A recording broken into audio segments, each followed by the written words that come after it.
Okay, should be live. Gonna be building more Yarok right now. Um, I picked Yarok to be our poison commander with all of the comes into play proliferate effects that were added to Magic with Phyrexia all will be one. So that's how we're going to build a deck themed around the new set, at least for the first commander. Depends on how fast I finish Yarok. I have time to build another one, and I may or may not actually get around to doing one of the other new Phyrexia all will be one commanders. But so we went through and we did all will be one, Scars of Mirrodin Block, War of the Spark, to pick up all of the toxic infect creatures from those sets and all the proliferate cards that we wanted from those sets. So it was either Yarok or Brokos when I was picking the commander, because both of them do an excellent job. Brokos is very good at becoming a giant infect creature, but he only super works well specifically with the infect creatures. Whereas Yarok works with all of the comes into play abilities that grant proliferate, so we just need to get a poison counter on each opponent, and we should be able to rack up the 10 poison pretty quickly. So, we're going to start alphabetically again after taking a break from doing that when building Urza. So we're starting with the Forgotten Realms. I mean, I guess technically we did all those other sets first, but now we're going back and going alphabetically through the remaining sets. Um, I don't. We have a lot of things that care about. Well, we will have because we're running Yarok, and we will almost definitely be running Panharmonicon also. So we will care about comes into play abilities. I doubt we want to do dungeon running though, since it won't add to the poison count in any meaningful way.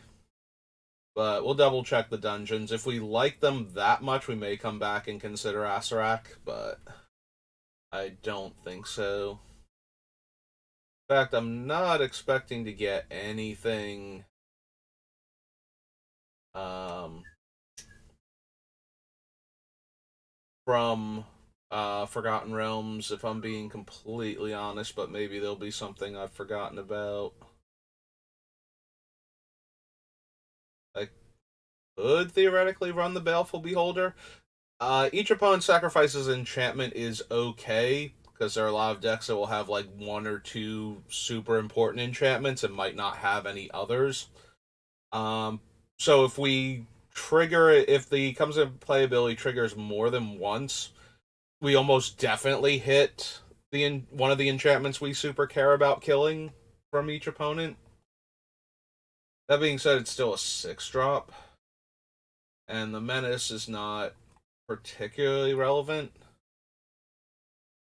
Also, we'll have access to green, so if we really need to kill enchantments, we can get that from the green side. Yeah, I think we just pass. The dragons are a bit too expensive. They're okay, but they're not amazing for our deck.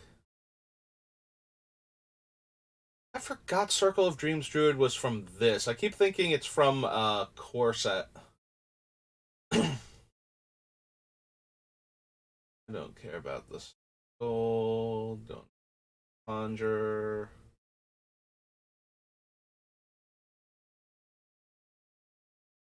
Miracle, no. Demi-Lich, no.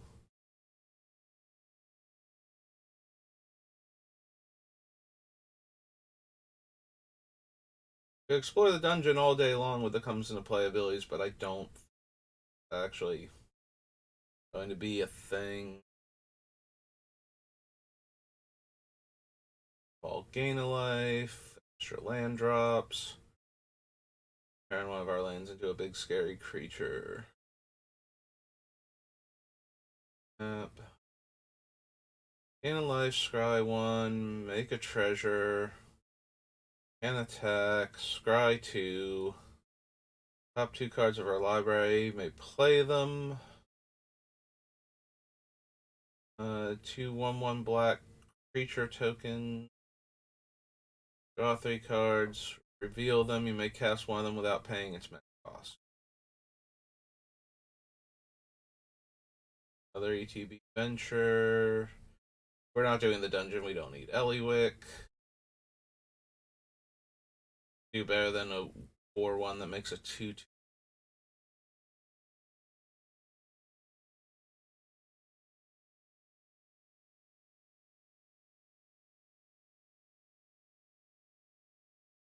Don't think we need the Paladin. We have way better graveyard hate options in black and green. Sorry, Frog Hemoth. A Gelatinous Cube. Just like right up there with Faceless Butcher, as far as, yes, we can get rid of 2 things, potentially. Creature you control becomes blocked. You may return it to the hand. Whenever one or more creatures you control deal combat damage to a player, draw a card. I could see Grozlax being okay, since he can bounce anything we attack with that gets blocked, which discourages players from blocking if we're trying to double up on comes into play abilities, so... Illithid... Scholar.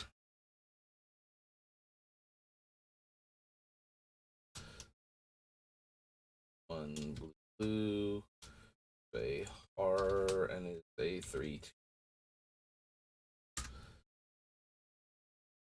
Right. Destroy it, draw a card. You may put a land from your hand onto the battlefield. Build the Hall of Storms. Vecna. Of the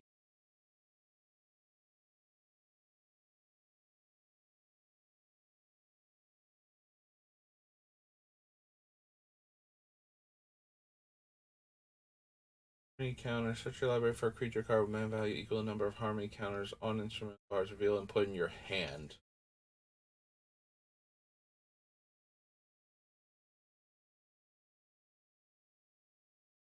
Ymrith has to deal combat damage.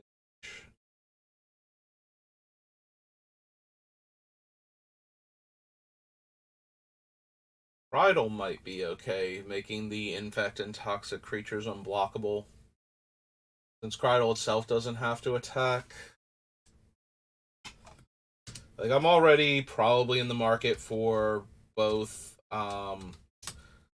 Rogue's Passage and the other, like, access tunnel or whatever it's called. Crydal of Baldur's Gate.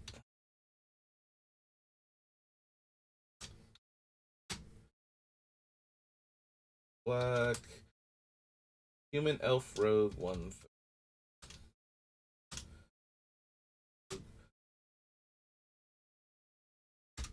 Okay.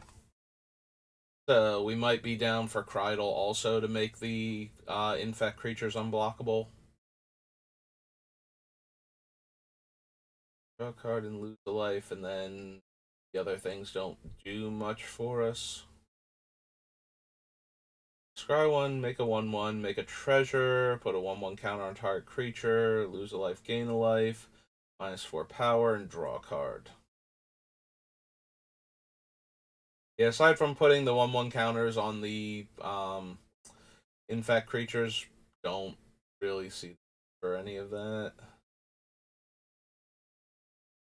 Watch you put a card on the bottom, make the dog, and change your hand in library, then shuffle. You get an emblem with you have no maximum hand size.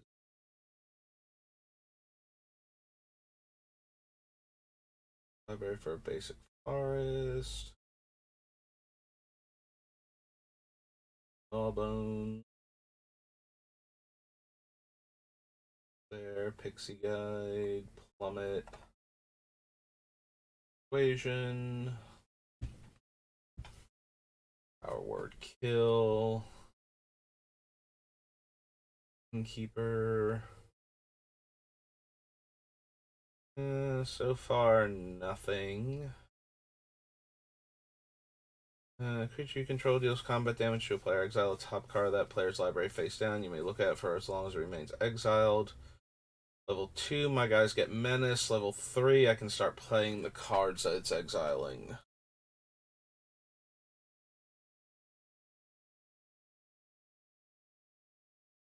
No, probably not. Target creature blocks this turn if able. Beginning of your end step, if a creature died this turn, you may pay 2 life to draw a card.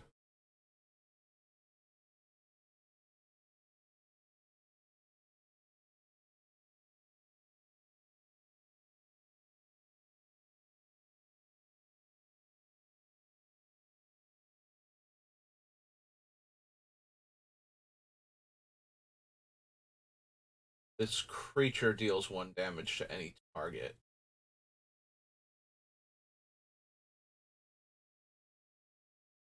Doesn't work with the toxic creatures, does work with the infect creatures, though. So.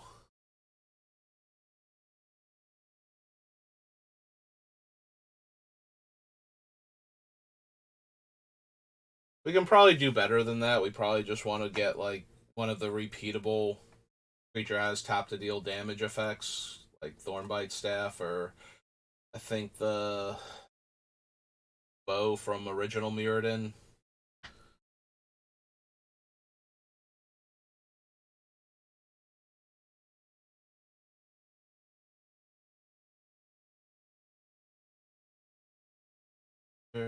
Temple, Blackstaff of Waterdeep, Verisk.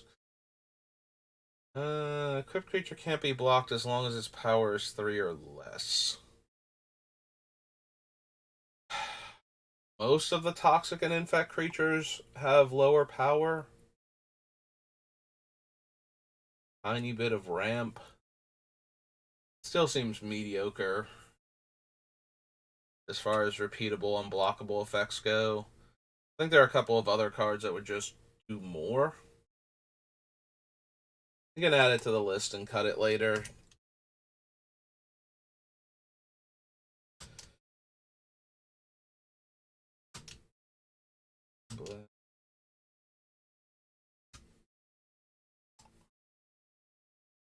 Each player loses a life. Each player loses 2 life unless they discard a card. Loses 2 life unless they sack a creature.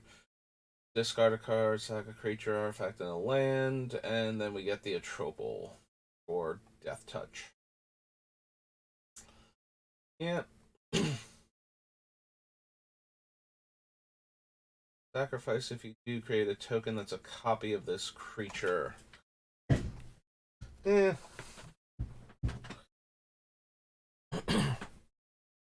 Whenever you cast a creature or planeswalker spell, venture into the dungeon only once per turn, and you get a 2/2 wolf.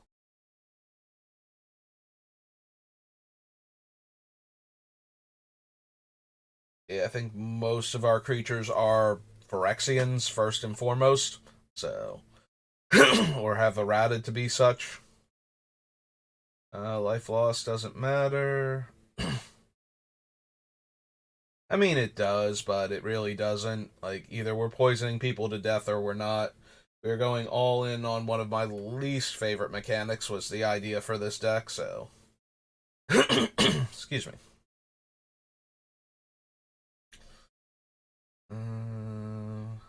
X. No. No. Wizard class is okay. Putting counters on the infect creatures is fine. It gives us card draw, but it's a bit on the expensive side to get going. Can't or make a treasure.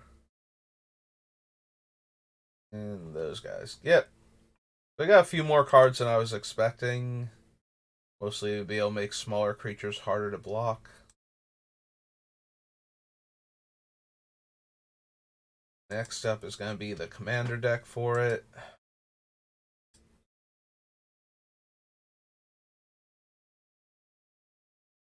That has anything fun. Arcane Endeavor. Draw cards equal one result and cast a spell with mana cost less than the other. Other non-token. Sacrifice another artifact or creature. Draw a card. Roll a d10. Return up to X cards from among the cards exiled with it to the owner's hand, where X is the result. Cards on top of your library until you reveal a creature card with mana value equal to the result. With mana value equal to the result. Yeah, I don't think so. Has power and toughness 10-10. Equips for 10, where X is the power of the. So the problem with that is we really want to put that on something that has low power and turn it into a 10 power infect creature, but so it one shots players. But then it's going to cost like 9 to activate or something because of how our deck works. So yeah, I don't think we can actually run that, despite the fact that it would kill anyone once we got it onto any of the infect creatures.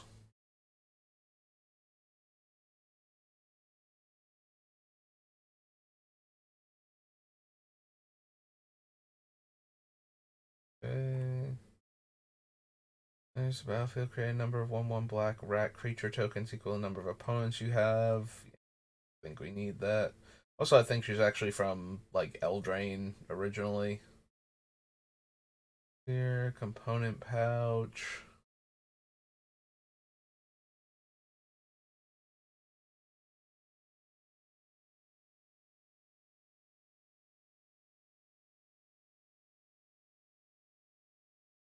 Curse of Verbosity.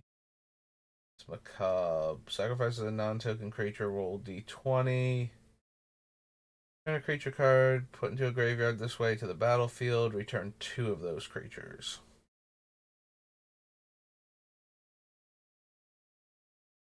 Blocking creature opponent controls dies. Make a 2/2 black zombie. No.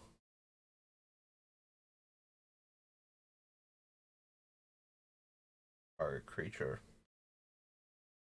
I'm sure I'll still need to be reminded of that when we get to Scourge. That Decree of Savagery was only for one creature. And it's the full 4 counters as opposed to being able to buff our entire team.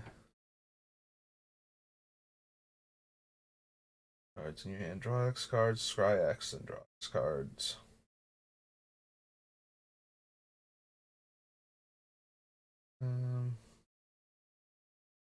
Each player may choose an artifact or enchantment you don't control and then destroy each permanent chosen that way.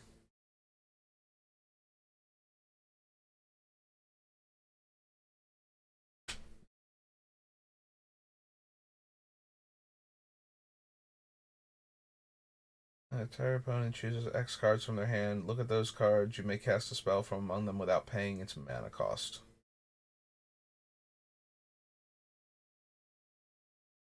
Alchemy. All reprints. 2d10. Number of +1/+1 counters equal to the 1 result. Then each opponent loses X life and you gain X life based on the other. It's 2d10. Yeah. Nah, I don't think so. Permanents your opponent's control gain. When this permanent deals damage to a player who cast Hellish Rebuke, sacrifice this permanent and you lose 2 life. Nope.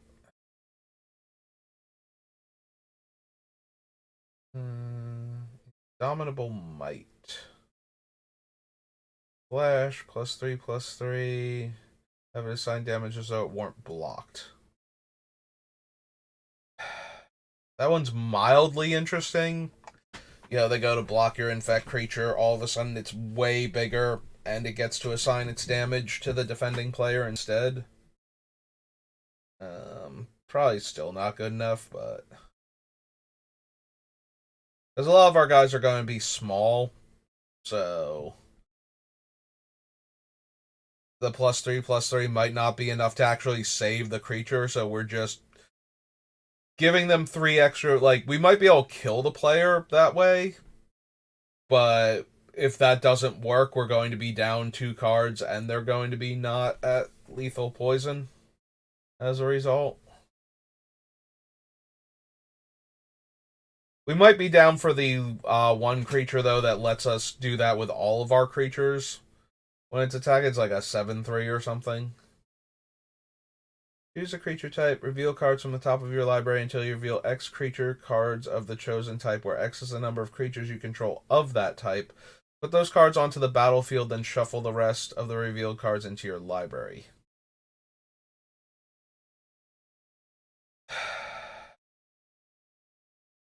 So if we choose Phyrexian, because that's what most of our creatures are, reveal cards from the top of your library until you reveal X creature cards of the chosen type, where X is the number of creatures you control of that type.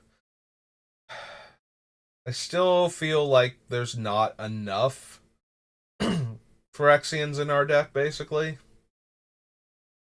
Because not all of our creatures are going to be Phyrexian, and we might not run every single one we've picked out so far.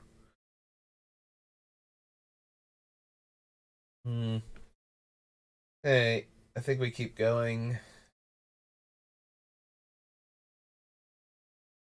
Exile it instead. No.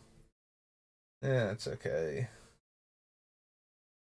There, you draw your second card each turn. Create a 1/1 illusion token with it gets +1 power for each other illusion you control. Whenever illusion you control dies, you may put a permanent card with mana value less than or equal to that creature's power from your hand onto the battlefield.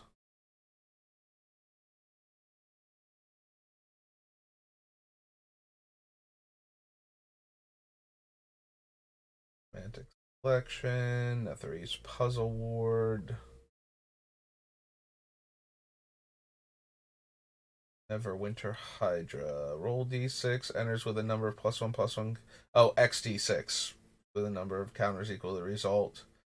And it has Trample and Ward 4.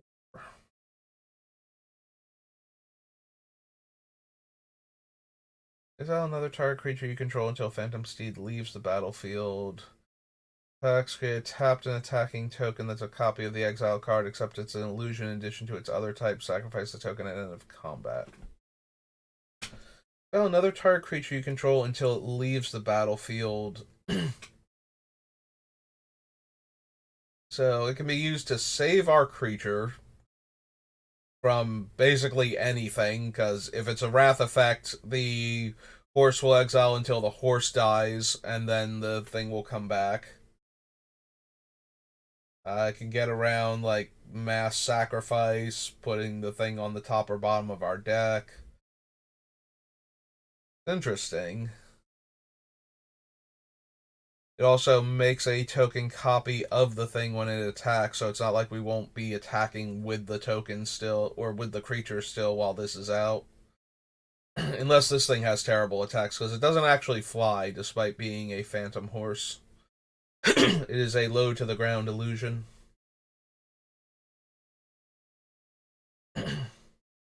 Eh. It would also work with the things with comes into play abilities, because we get to keep triggering those.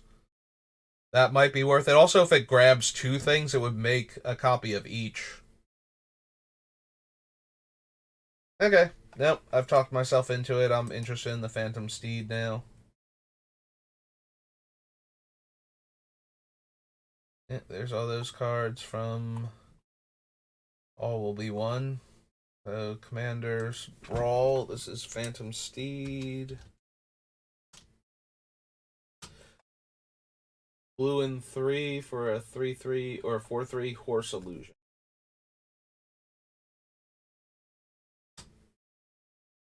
Horse and 4/3.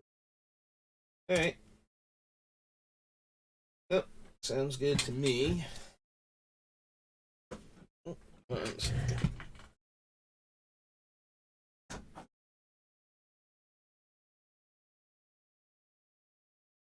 Let me just adjust the seating pad, because this chair is still not great. I've been looking into getting a new chair, but I have not found one that is in my price range and is like compatible with the tight space of my broadcasting office, for lack of a better description for this cramped back room as it applies to streaming.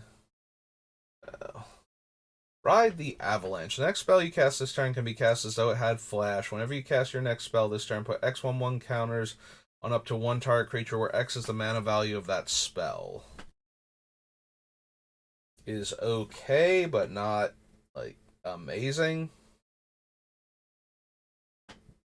Exile instead of putting it into the graveyard is resolve. Sacrifice it. You may cast any number of spells from among the cards exiled absorption with total mana value X or less without paying their mana costs.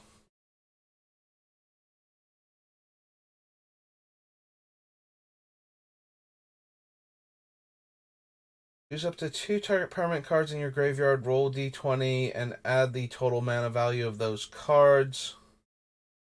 And like equal to their total mana value. Nah, probably not.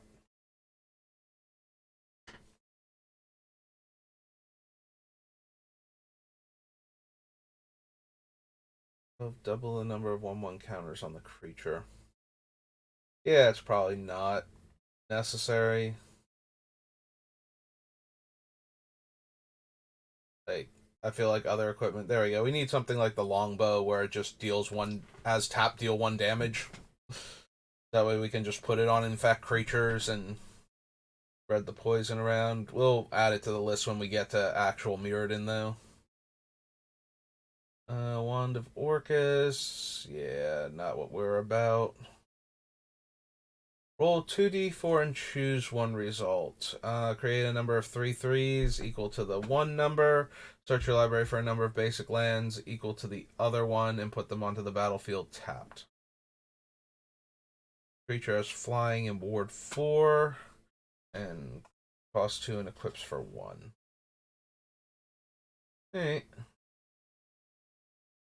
Hop back over here to the Forgotten Realms. After Forgotten Realms is Aether Revolt. Well, as was the case with potentially going into the dungeon, now there will be temptation because we have so much proliferate to grab energy cards, so we'll have to try and resist that past the value of maybe the the the one that got banned from standard because it was letting you cast Eldrazi Titans for free. Aetherworks Marvel. Like, that thing has a lot of potential to make it into the deck. I doubt we want any of the other ones, though. No. No.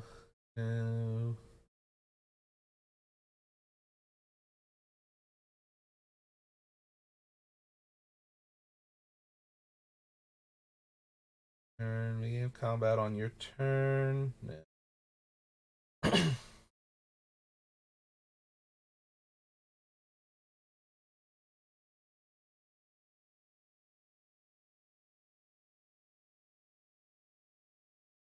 Construct.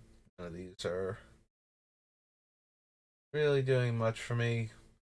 I do always love Disallow and Summary Dismissal. So I suppose we will add Disallow. We need to Revolt.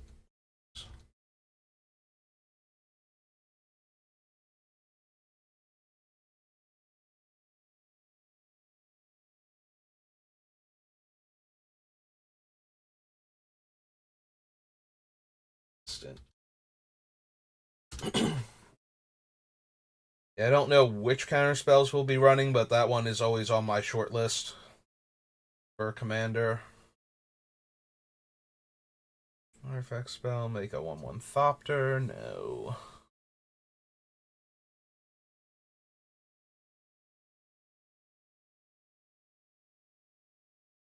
Bridge Prowler, Gifted Aetherborn. Yeah, we don't need the Glint Sleeve Siphoner. If we needed that effect that badly, we'd just be running Phyrexian Arena. Aether Heart. Control, get 2 energy. Okay, 1, 2, 3, 4, 5, 6, 7, 8 energy. And exile it to take an extra turn. Yeah, I don't think so. Pay 2 energy, sacrifice machinations. Each opponent loses 3 life. You gain life equal to the life lost this way. Heart of Kirin. Herald of Anguish.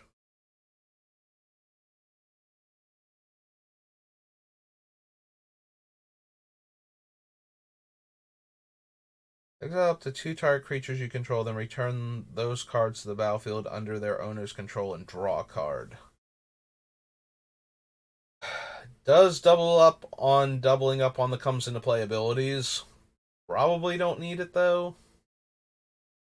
Yeah, what we really need is a creature that comes into play and just gives the opponents a poison counter just by existing. Yeah, we can probably do better than Illusionist Stratagem at 4 mana. Like, it's not terrible, but I imagine we'll cut it for cheaper effects that do a little bit less.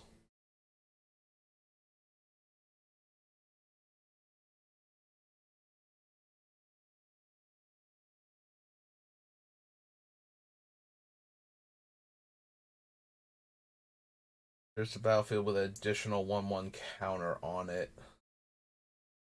There's some merit to like Metallic Mimic and Adaptive Automaton.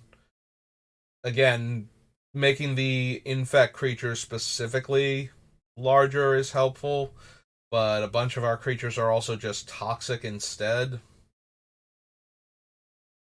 Uh,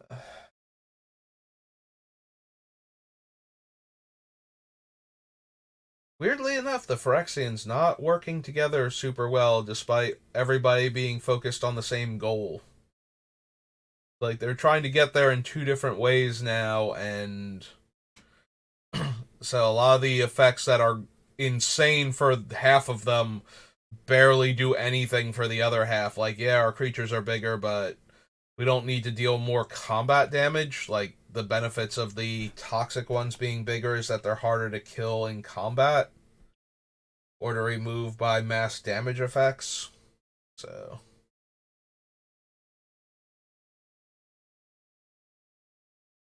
it might still be worth considering Metallic Mimic and 2 mana. It's a 2/1 shapeshifter.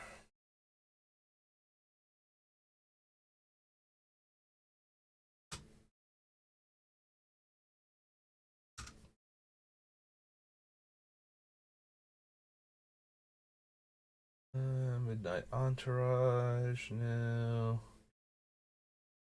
Onslaught deals the damage, so no. Death Touch Dude. Creature spell. Like, we do have the equipment, and yeah, the 2 different equipment. The one that gives Toxic and the one that gives Infect.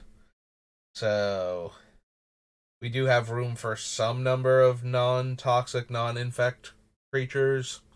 They also work well by putting them on the other one of that, like the one that doesn't have that type, like Toxic stacks. So we can put the Injector Prosthesis on basically any of our creatures. But putting Grafted Exoskeleton onto the Toxic creatures allows them to deal poison damage based on their power and then give that many toxic counters on top of that. So Paradox Engine's banned. Yeah, I'm thinking of like the cheap Death Touch creatures having those abilities, because then nobody really wants to block if they don't have a lot of disposable creatures, if they're not like a token heavy deck or an Aristocrats Death Triggers Matter deck. So you can usually get the poison counters through on other players with things like that. They are only 2 cards in the deck, so it's possible we don't want to care too much about that either, or that we really need the creature to be doing something else besides being toxic or death touch, or yeah, toxic or infect rather.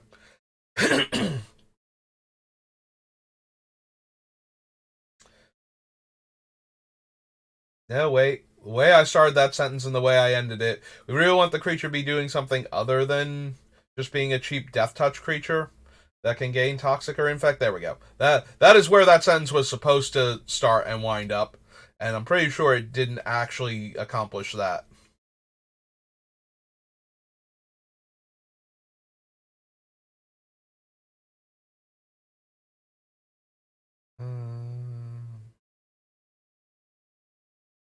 Left the battlefield this turn, draw a card.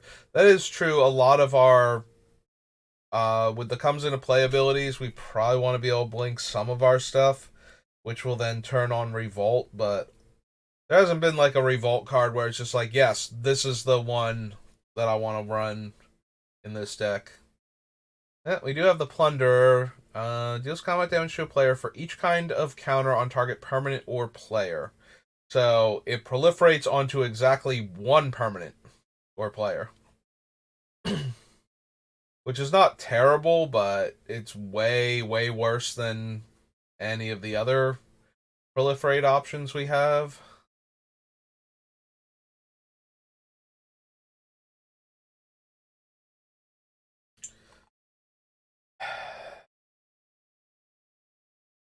Yeah, I don't think we need that only because it's not giving us the counter on multiple things. Like if we could hit our opponent and um put a counter on each opponent or each player that we wanted to, I'd be a bit more interested. Yep, sacrifice add one man of any color. Target creature gets -X based on artifacts. Give combat on your turn. Target artifact you control becomes an artifact creature with base power and toughness 5/5.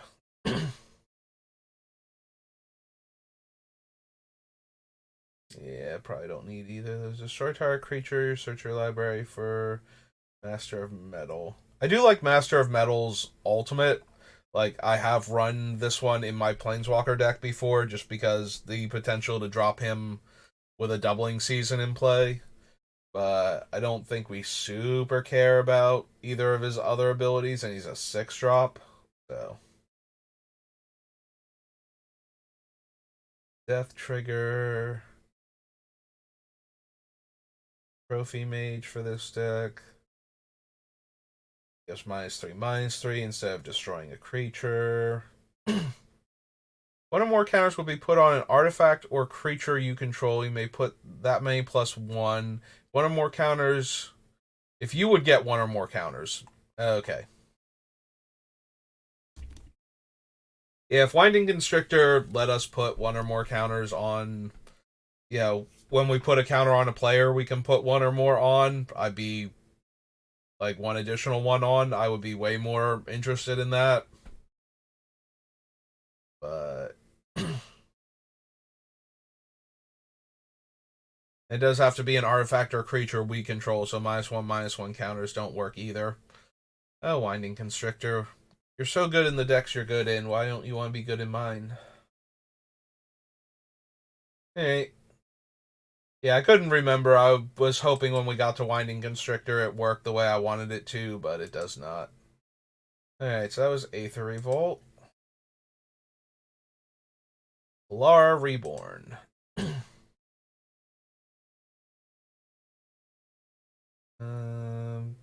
Look at the top three, put them back in any order. Reveals their hand, choose a card. That player discards a card, draw a card. Cascade, bounce a permanent. Earth. No. No. No. Our player loses X life and mills X based on zombies. Equal the number of cards in all graveyards. 1/1 counter on it. Oh, there's Maelstrom Pulse. That's always worth considering. Alright, so this is a Lara Reborn.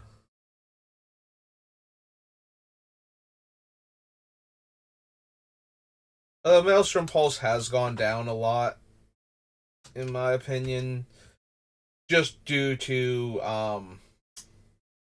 power creep or alternative. I guess it's not even power creep because most of them are more expensive, but just the power level on a bunch of the cards that do similar effects.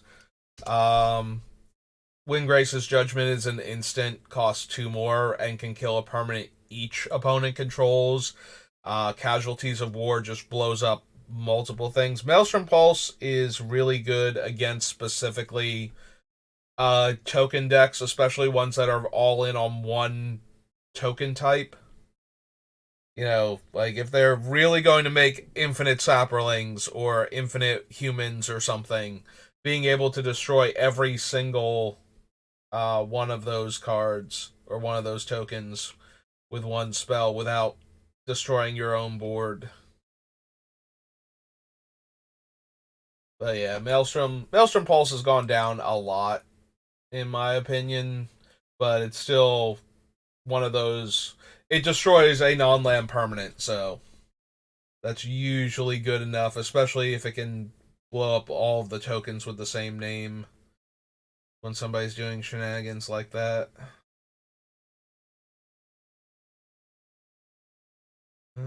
Devour 2 enters the battlefield, gain 2 life for each creature it devoured. Combat damage to a player, you may draw a card, and it gives fear. I think we need any of these. I wonder if they're ever going to finish the cycle of border posts. Border posts are very okay especially in decks that care about the artifacts. They play a very similar role to the Karu lands from original Ravnica, where you can play them on a turn where you don't have a land drop for 1 and then bounce the land back to your hand and replay it untapped. So you basically get to just put it into play for free on any turn where you don't have a land drop to make and you have a basic land out. So I do like them in their color combinations. And I keep wondering if we're ever going to get the enemy color ones. Who knows? We're going I feel like we're going to go visit briefly a lot of planes for the next set because of how the Phyrexian invasion is going to work. And I've been talking about this with my brother, and I was sure we were going to have a whole lot of random keywords. I thought this was going to be a very time spiral block type thing where we would get like one of the keywords from each of the major planes that the battle is taking place on was going to show up on like a couple of cards, very similarly to how they put like a flashback card and a battle cry card into All Will Be One. I'm expecting them to do something kind of similar to that, but on a slightly bigger scale. And I think that was like prepping us for the idea that an old mechanic keyword could come back on like one card because it worked with the set. There's always been like that was how Magic was way back in the day because there was no, Ice Age was the first block. So if you came up with a cool design mechanic in a set, that mechanic was not restricted to that set. So like Ice Age introduced snow-covered lands, cumulative upkeep. I think those were the only like unique mechanics. And Snow Covered didn't make sense because then we went to Mirage, which is a very African inspired section of Dominaria. So putting snow cards in there didn't make any sense, but there were plenty of cards with cumulative upkeep where they were like, okay, this is a thing we can just do now. And it wasn't until Tempest, I feel like, where they were like, maybe the unique mechanic from a set just stays in the set. Like, they didn't bother to do anything with phasing from Mirage going into Tempest. And I think that was the only major named mechanic from Mirage. There were a bunch of themes going on in the various sets, but there was nothing um like phasing was the only named mechanic. I think that was like a big deal in the set. So, and when they start with Tempest, I think that's where they got the idea because I there's nothing with cumulative upkeep in Tempest, and there's nothing with phasing in Tempest either. Not that phasing would make a ton of sense with all the shadow creatures, because that feels like they're playing in the same flavor space. Where now, granted, things that have phased out just cannot interact with things that aren't phased out, and vice versa. But Shadow is kind of like that, where it's in play, but it's not on the same exact plane of existence, and they just kind of pass harmlessly through each other while murdering the players. But yeah, Magic used to be if you had an idea in a set and you liked that idea could just keep showing up in every set afterwards. You know, they introduced legendary creatures in Legends, and then we get to like Ice Age and Homelands, and like all of those sets just keep introducing more and more legendary characters. It did take them a while to figure out like what to do with legendary stuff, because there was a whole lot of the baggage was weirder back then. If you were legendary, you were automatically restricted to one per deck, and like if you got yours down first, the other player couldn't play theirs until yours went away. There's this whole thing. So yeah, imagine if they had just gone, well, we did Legends and Legend set, and that was like their thing. So from now on, we're going back to how we did with Arabian Nights, where, we have these unique people, and they're just summon creature type unique person's name, and they're not legendary. We got like the 1001 Arabian Nights characters. You can have like 4 Sinbads and 4 Alibabas and 4 Aladdins in play, and nobody cares. 4 King Suleimans. Yeah. So they make Commander very, very weird. It probably would have stayed Elder Dragon Highlander at that point. Because, I mean, they wouldn't still call it that. They might call it Elder Dragon Commander at that point or something else.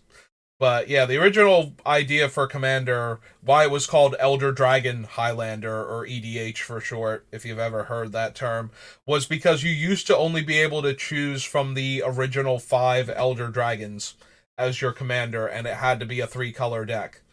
So, like, you could only play Arcades Sabbath, or Nicol Bolas, or Vivectus, or Chromium, or Palladia as your commander, which made for some more interesting deck choices, because those 5 are not balanced with each other as far as their own game effects go, let alone um how they are with each other. Like, Bolus has actual game text, and to an extent so does Arcades. But the rest of them are just like, I have Rampage, I have 3 flavors of fire breathing, and um what was the last one's thing? Like, Vivectus was the fire breather, Chromium had Rampage. I think one of them just did was Palladia just like big dumb trample lizard in the air. So yeah, meanwhile Bolus is like, if I hit you, you discard your hand, and Arcades is like, all of my creatures get +2 toughness, and I can pump toughness on things, and it's just like, oh. Well, one of these is a great defensive general, and the other one, if it ever hits you, you're kind of messed up out of the game, because only 3 of them have blue in their casting cost on top of that. So all of that card draw, like your red, black, green deck is gonna have to struggle for that take damage, draw cards, effects in black at the time. You know, you only had access to Wheel of Fortune to refresh your hand in red. Nowadays, we have a bunch of other things, especially in red, and green has some things to work with too. But yeah, you were like Wheel of Fortune, Sylvan Library, and then you needed all of the black deal damage to yourself to draw cards effects in order to get fresh cards into your hand if Bolus ever hit you. So yeah, huge power level discrepancy between the original five commanders you were allowed to choose from, and if we hadn't have gotten legends in, if they hadn't have let legends spread out into the other sets after that, that might have been all we ever had to work with. And all of these other legendary things, I think we would have eventually, like, it would have made too much sense to make legendary spells, but wow, did they not figure out that part early on? You know, you got like 30 people mentioned in the flavor text of cards, and the legends from Ice Age are literally General Jarkeld, who, okay, he is one of the ones that is mentioned a bunch, and Skeleton Ship. And Skeleton Ship is just like, what? Like, why is this legendary? This thing has no part to play in the story of Ice Age at all. Um, it is just a ancient haunted ship that floats around and has like skeleton, has a literal skeleton crew aboard it. You know, like yes, it is the type of thing that people would speak of in whispers around port towns and be scared of. But as far as the storyline goes, we couldn't get like Limdul the Necromancer, like the main antagonist of the story. We couldn't get Disa the Restless, who has tons of flavor text dedicated to her about exploring the frozen continent, looking for, I forget what she was even looking for, because like if she was trying to find a passage to another area of the continent, or just mapping out the frozen wastelands to try and figure out where everything was, that people would be able to travel easier. But yeah, we couldn't give her a card. Jaya took literally forever until Time Spiral Block, like the rest of them, to get a card. Lavisa didn't get a card until Cold Snap came out. Um, Tooth Liquor. Did Tooth Liquor Harj ever get a card? I don't think so. We got the other one. We got Ib Halfheart. Yeah, Ib Halfheart is the Goblin strategist, and Tooth Liquor Harj was the commander of the Orc forces in Ice Age. I don't think Harj has gotten a card though. He's one of those like flavor text guys that has. He's got like 50 quotes in Ice Age and doesn't have a card yet, or Ice Age block and doesn't have a card. Hey, well, enough about how.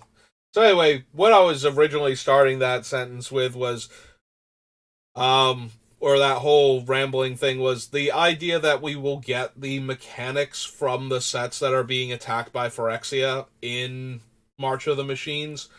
One of the things my brother had suggested at that point, since everybody's speculating what the actual cards are going to do, the battles will somehow reflect that. Like, the battles will be the cards that have or grant or care about the keyword. If you're battling for Zendikar, then that card will care about landfall in some way. And if you're battling for Innistrad, like that'll be your flashback matters or grants flashback to your spells or something mechanic. And so on, because we're expecting that we're going to be fighting across at like they will probably focus on between 5 and 10 planes. Magic being what it is, it likes grouping in fives and tens. Well, it likes grouping in fives. So Yeah, we're already at the bottom of the list, and I didn't see anything else. Like, we got the border post that I was rambling about earlier. Bunch of 1/1s isn't helping. Milling 10 doesn't do anything. Draw a card, instead reveal the top 3, put all creatures into your hand and the rest on the bottom of your library. We're very creature focused, but not to the exclusion of other cards, so. Counter target creature spell, return target creature from the graveyard. Put your cards in graveyards to their owner's hand. Sack 5 artifacts to Time Walk. When it becomes blocked, defending player loses 4 life. When it deals damage to an opponent, you may draw a card. And Flash Flying Death Touch. Okay. So yeah, we're expecting it to be focused on a handful of planes. The most likely ones are going to be well, there are a bunch of them that are shown in the if you've seen the artwork for the box for March of the Machines, there are several identifiable locations based on both the foreground art and the background art. So those are all going to probably prominently feature. I'm expecting us to have things in Kamigawa because I'm expecting the planeswalkers that have been completed to attack their home planes, basically, to target those planes specifically for infection by Phyrexia. So I'm expecting Tamio to return to Kamigawa. I'm expecting Ajani to go. I was originally thinking Ajani might go to either New Capenna or Alara, or not Alara, New Capenna or Theros because of Elspeth, but the more likely thing is that he's going to go to Alara. Because he is originally from Alara, and that's where he met Elspeth the first time. So if he's trying to lure her out, I expect him to attack Alara. Um, what is it? I expect Jace and Vraska to attack Ravnica.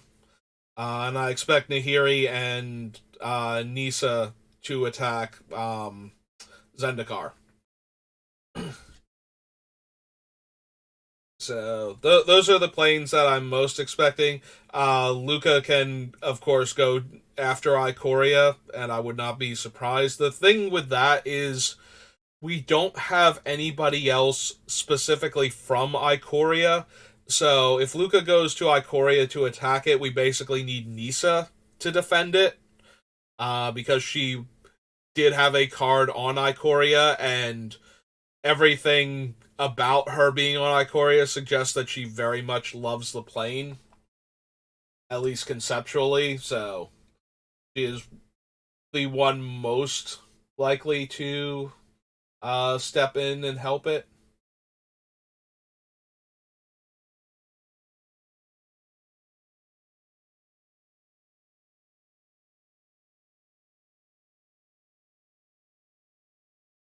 But yeah, that's what I'm expecting to have happen. I'm certain that other planes will also be attacked and be referenced.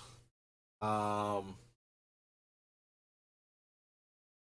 but I'm not going to be surprised at all if the battle cards are an excuse to put a sex mechanic onto a card that can then become the focal point of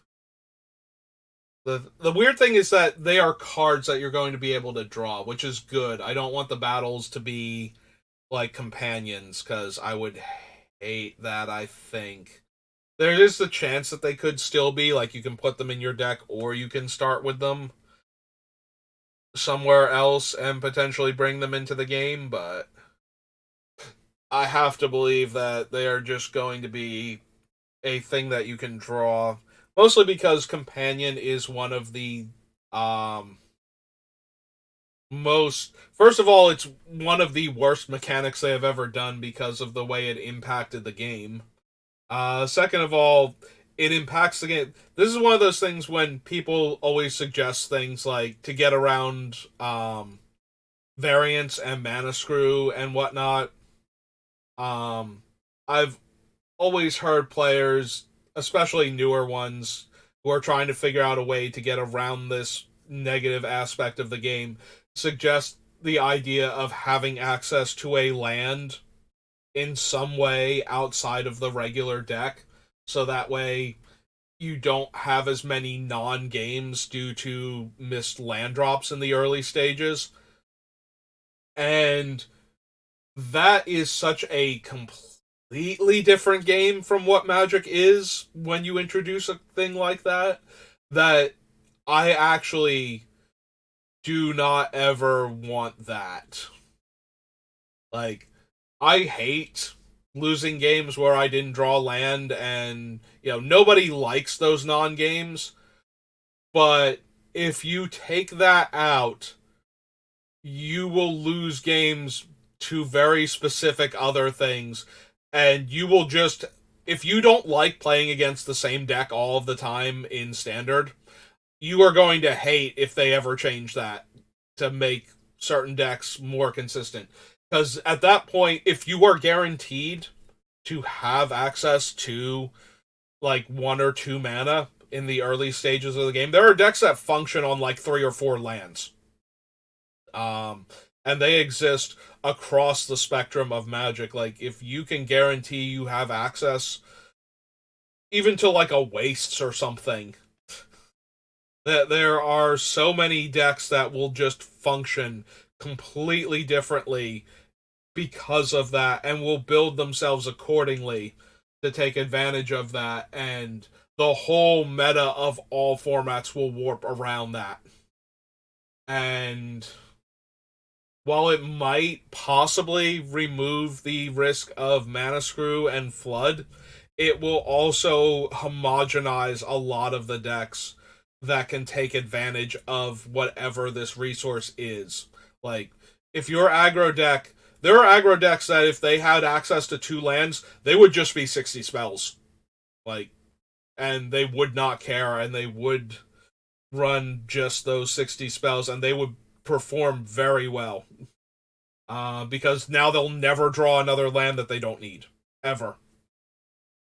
Um, so yeah, introducing mechanics like that is very, very dangerous to the health and long-term sustainability of the game. And I would not want, like, you're basically playing a different game with all of the old pieces at that point, if they ever did anything like that. So I do not want um them to ever actually do that. But the battles, you can draw them because Atraxa can hit them. I do worry a little bit about them maybe taking another stab at that thing, though, if it's... Because I've played games where you start with certain resources in play, and... But the games work very differently from how Magic does. So starting with those pieces in play encourages different deck building instead of encouraging players to play the most consistent deck. Basically, it makes different archetypes consistent instead of um making every single deck more consistent, and then just letting the most consistent deck be the better deck most of the time, is what it boils down to.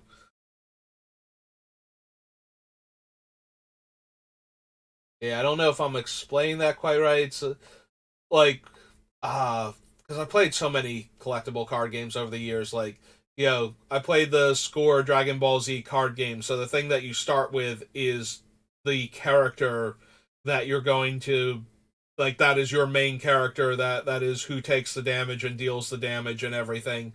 And they all have unique um powers on their cards, and a lot of games have done similar things.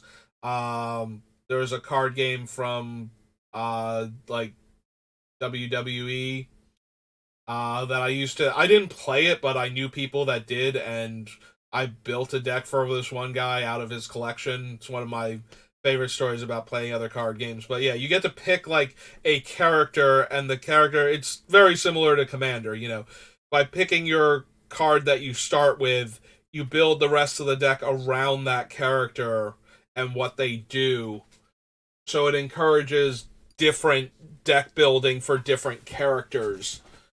Um, then there was the Star Wars card game, which didn't have that in the beginning, but it eventually created a card type that gave you it gave you things in play to start with, so that way you didn't have to draw the individual pieces. But it also gave you things that you had to do in order to convert that card to it was like a double-sided card. So it would transform if you did the thing on the front side of it. So it basically gave you the starting pieces towards an objective, and then made you get the rest of the pieces together to complete the objective, and then rewarded you for completing the objective. So, like, there were cards that encourage they were basically there to encourage archetypes that were too weak if you didn't have some of the cards to work with early on, or didn't guarantee that you could hit certain cards in your deck. Like if you wanted to train somebody as a Jedi, you used to have to play Dagobah, play one of the physical locations at Dagobah so that the character could land on the planet. Technically, you didn't have to play the planet itself. You could just, because you could do starting location. So you have to start with a location on that planet. You would have to play one of the few characters that could go there, because without certain card effects, literally only Luke and Yoda at first could go there. And I think and specifically, uh, any version of Yoda from the original trilogy, and only the Lukes that could. There was like a Luke that could be put on Dagobah. Like you couldn't put Luke from like Tatooine on Dagobah as easily as you could. Like he was as hard to get there as any other character. You basically then had to play the system also and literally fly there from somewhere else. That's how hard it was to get a character onto Dagobah if they couldn't be played there naturally. So it would let you start with Dagobah, like one of the locations from Dagobah in play, and it would let you play Luke or Yoda once you had the force points necessary to do so from your deck. So that way you could get them guaranteed once you had enough to play them, and then it would give you one of the like the first part of the Jedi training cards. Um, like it would let you search for each one of the training things from your deck once per turn, so that way you could get all of them, because you needed to assemble Luke and Yoda and like the 5 Jedi trials to get a character to become a Jedi. Um, Now the fun thing about that game is you didn't have to deploy Luke. Like the cards gave you the way to make Luke the Jedi very easily, but if you wanted to do it the hard way, you could like fly Chewbacca there on the Millennium Falcon or any other vehicle because he's a pilot, and you could land on Dagobah. And even though he was nowhere near attuned to the Force, you could get him there. It would be really, really hard, but with the right draws and the right cards, you could train Chewbacca to be a Jedi if you really super wanted to. Which is one of the things that I used to love about that game is not only anything you could recreate any scene from the movies, but you could also do crazy what ifs if you built the deck properly. Um, and with the right cards and the right starting effects, you could actually do some very cool and interesting things. So it gave you a card to they would give you the objective cards to build around, and the objective cards would let you start with a couple of resources and would make it easier to do certain things. So yes, pretty much once those cards were introduced, most decks picked an objective, but some of them were very like hyper focused, and some of them were very broad, and some of them were hyper focused on things you didn't normally care about too. So it could create situations like one of the cards, unfortunately, for that was actually way too powerful because of the way the game worked. Um, so that one was kind of bad. Like it let you focus on things you didn't normally focus on. Um, One of them was the spy bureau for the Imperials. It's some Imperial Spy Bureau ISB operations, and flavor text mattered in Star Wars card game from Decipher. You could pick. Yeah, I'm doing a great job building a commander deck right now as I talk about like 10 different games, but let you like flavor text mattered because there were certain keywords in flavor text. Because of the way the cards were structured, the flavor text could actually have game impact.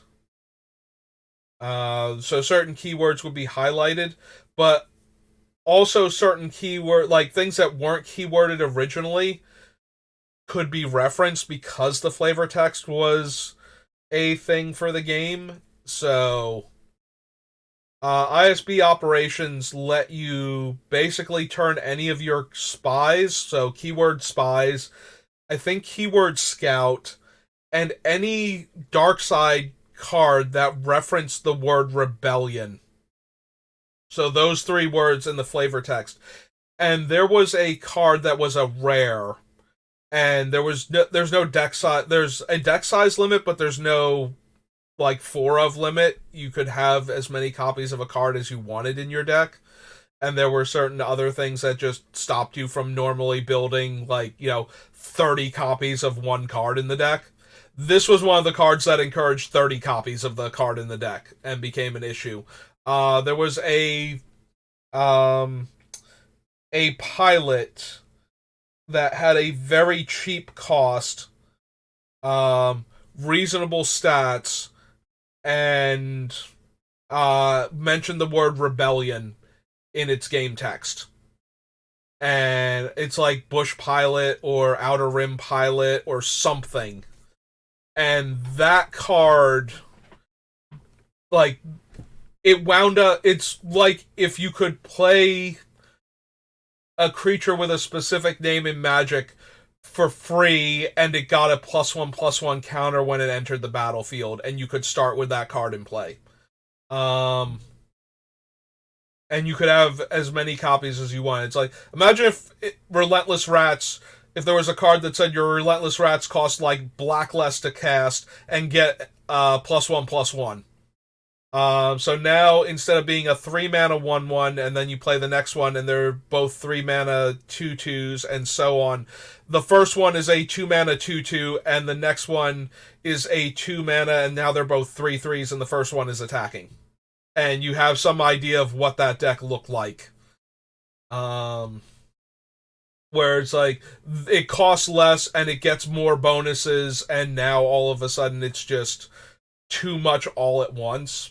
Like it is way undercosted and gets more potent in multiples. So yeah, that one became a bit of an issue. And that's with a game where it was intentionally designed to have things like that, and they still managed to kind of mess up because they missed like one. And that thing being a rare was a huge problem because now your deck needed like 20 plus copies of it. So yeah. So anyway, that's why I don't like the idea of adding things that start and play in Magic, because it completely warps how the game works, and you don't want to do that to Magic. Like as much as it would be nice to never mana screw again, every game you just get your lands. Knowing that every player is always going to get their lands means that certain deck construction conceits that have been true of the game basically since the beginning are now no longer valid, and it will completely warp the environment to compensate. So I would prefer if we did not change Magic into a completely different game just to alleviate one of the shortcomings of the game. It's like it's bad, but it's not there. Like everybody has tried to come up with a solution to it, and anything that actually solves the issue is actually going to warp the entire game around it to solve that issue. So it goes from we want to play Magic, but we don't want to have Mana Screw, to we basically want to play a completely different game that has all of the Magic cards that I can use all of my old Magic cards to play the game with. And I do not want that. Much as again, I hate Mana Screw. Nobody likes it. It's not a fun part of the game, but it is a part of the game in order to allow the parts of the game that are fun and interesting. During deck construction, assign mulligans an aspect of the game. Like someone wants to remove pawns from chess and have queens and said, "Hello, KEMTG." Yeah, basically, that is that is one of the issues. Is they want to radically change the game so that way it functions different. It takes out an aspect of the game that makes players miserable, but it adds in so much else that warps the game in a completely different direction. Um, I don't know if you were here earlier. I was describing how aggro decks that can function on 2 lands would suddenly be 60 spell decks if they could guarantee access to upwards of 2 lands at the beginning of the game. I got kind of sidetracked on discussing battles and what they might potentially be. Um, and some of the conjecture that I had heard about them. I don't think that they're going to be companion like, and I would prefer if they didn't. They obviously have to be able to go into the deck because Atraxa can let you draw them. So, but yeah, I got kind of sidetracked and I've been like rambling for about 15, 20 minutes now on the nature of adding cards that exist outside of the game and why the companions were a bad idea for Magic. As opposed to other card games where having a card outside the game is an intrinsic element to the game and encourages build around, similar to how commanders actually work in the commander format, where instead of being a hindrance to the game design, they are actually what encourages variety in decks. But anyway, so we're on alliances. We're picking out cards for a Yarok poison, infect, and proliferate deck because I wanted to build around something related to New Phyrexia, and I didn't feel like being the 18th person to build a mono white Elish Norn deck just to throw salt in the wound at Sheldon from the rules committee. Although I might still do that next, but in the meantime, working on Yarok. Can't be blocked unless defending player pays 3. No.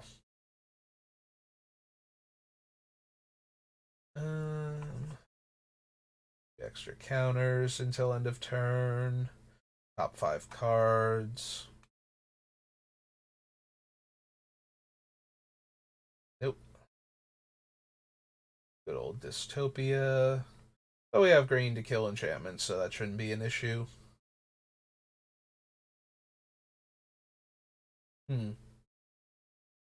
Want a Spirit Guide.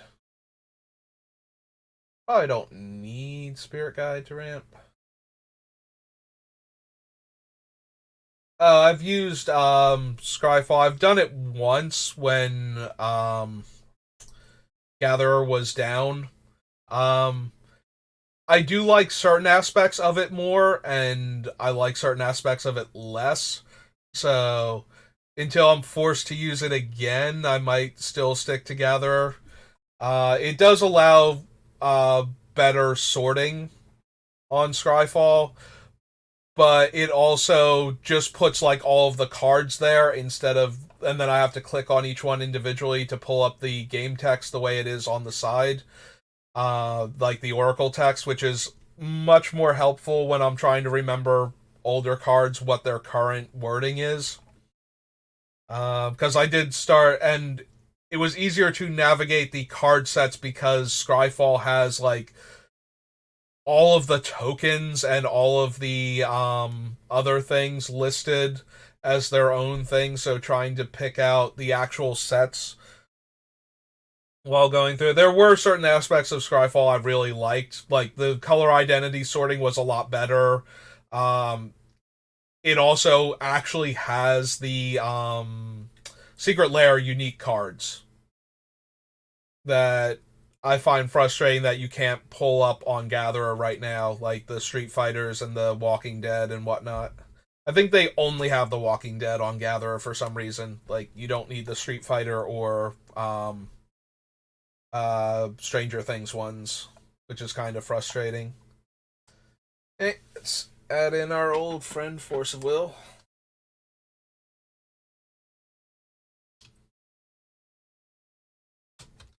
Especially since we're probably going to tap out for Yarok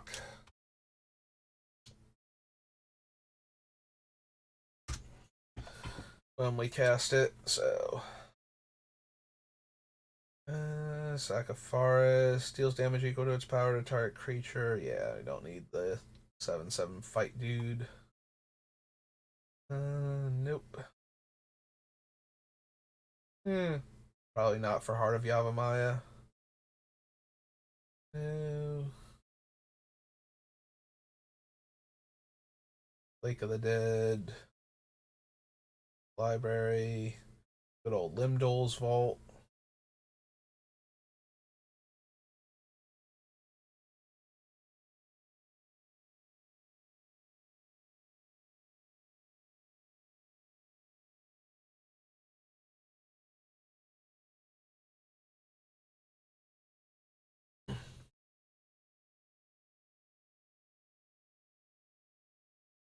So, since I've got you in chat, is there any decks that you're working on, or any decks that you've built recently that you're really excited to try out, or any new cards that you've been looking forward to adding?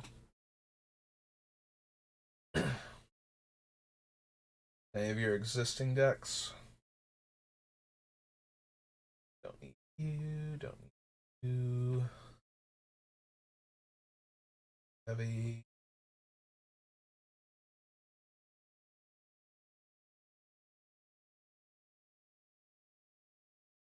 Using the Commander Precon versions of them then, or are you using like the well, I guess only original Mishra is three colors. None of the other Urzas are three colors.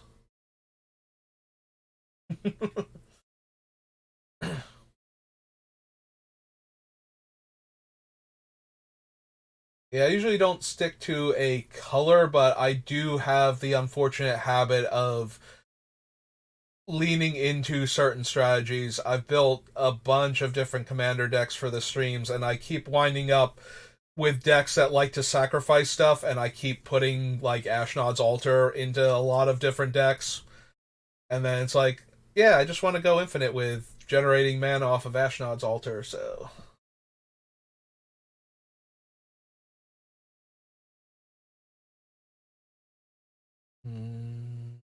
No, probably don't need Tornado. We have enough destruction cards between black and green. Need that. Alright, so nothing else from alliances. Next up is a Monkette.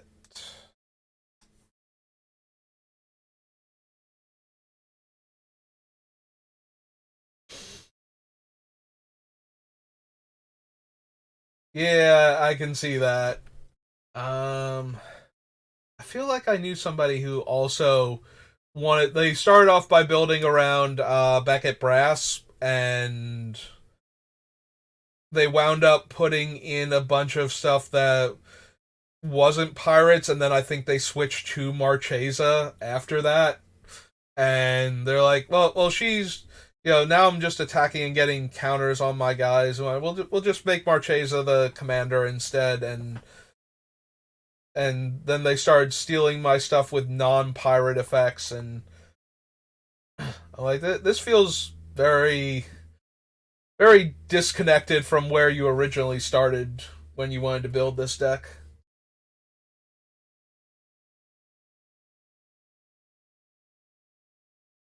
Let's see.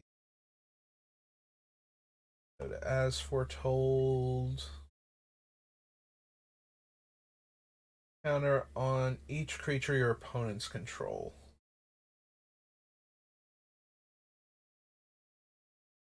How much discarding am I gonna do?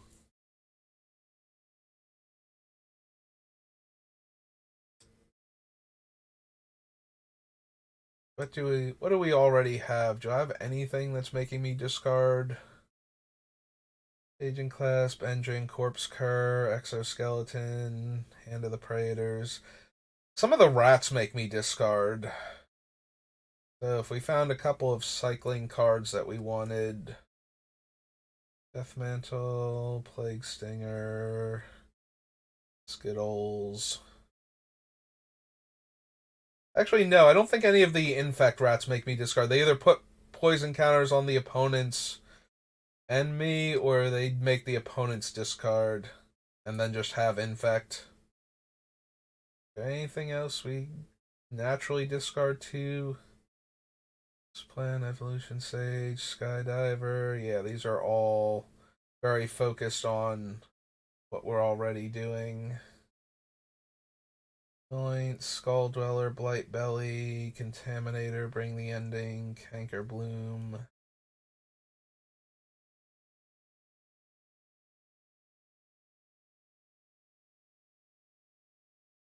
I think we still add it and see if I come across. Oops. On cat. See if I come across any other discard effects that I want to run, but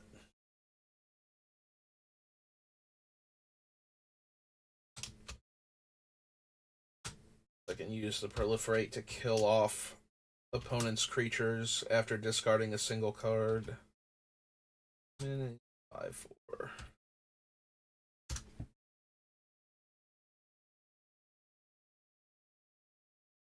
For making the spells cheaper, cast a spell, mana value X or less, where X is the number of time.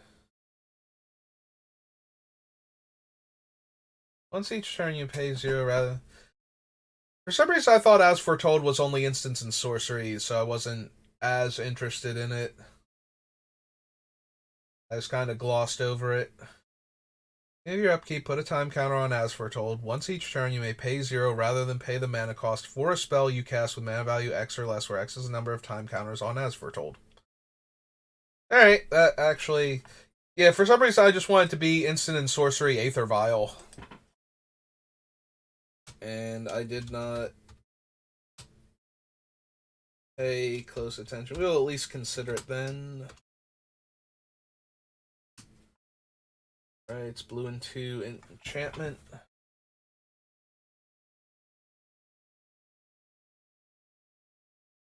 Okay, so we had that. We have the Archfiend. Oh, that's okay. I'll swap the order later. -1/-1 counter on a creature you control. No. Creature card, enchantment card. Death Touch. Cast a creature spell, lose a life, gain a life. No. In your pre-combat main phase, remove all flood counters. If no flood counters are removed in this way, put a flood counter on it and draw a card. Otherwise, add 3 mana. Douches. Sir. To memory. Kill 5 cards. Failure to comply, we can't run. Enchant player's upkeep, sack a creature or planeswalker, or lose 5 life.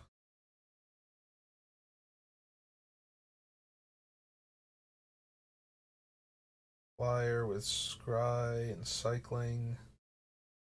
Discard a card to Scry.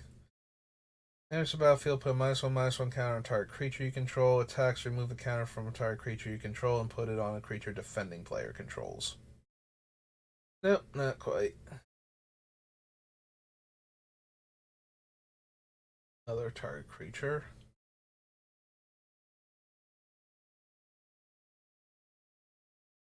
Cycler, discard, make a Drake. You have one or fewer cards in hand. That thing.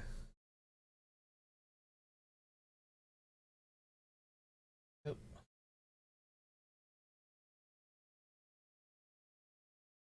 Life. Math. Dies, put a -1/-1 counter on a creature.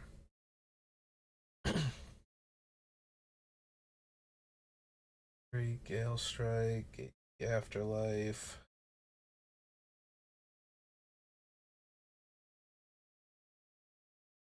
Our spell ability. And counter that spell and has Embalm. This combat damage to a player, put a -1/-1 counter on target creature. When you put one more -1/-1 counters, create a 1/1 snake with Death Touch. Yeah, the snake tokens would be really good with the 2 equipment. And if we put the pinging equipment in, we can do that too, so yeah. Alright, Hapatra. Come hang out in my deck. Hapatra, Vizier of Poisons.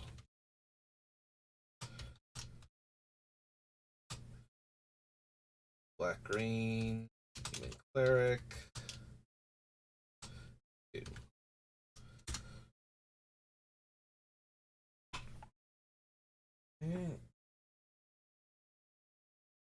Mark target creature gains hexproof. Search your library for up to X basic lands. Tapped creatures. No. Spell, discard and draw.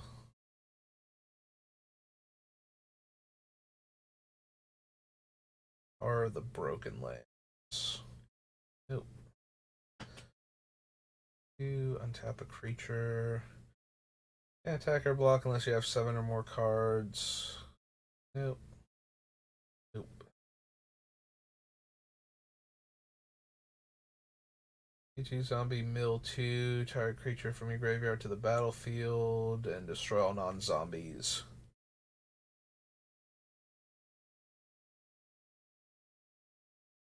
Influence, Mastery, Lord of the Accursed.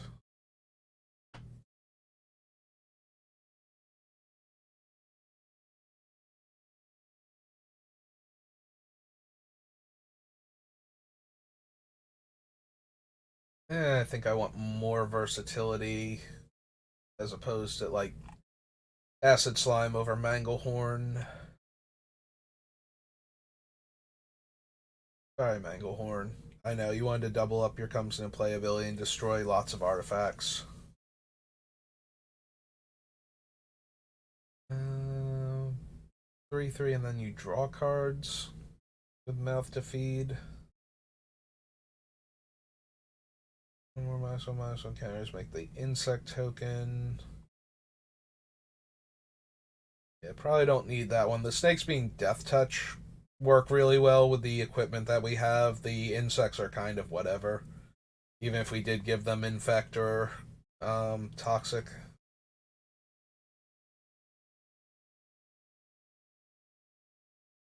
Oop.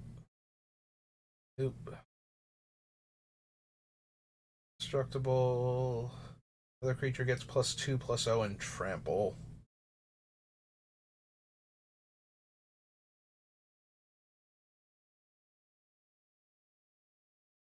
Mildly interesting for the like pumping up the infect and toxic creatures.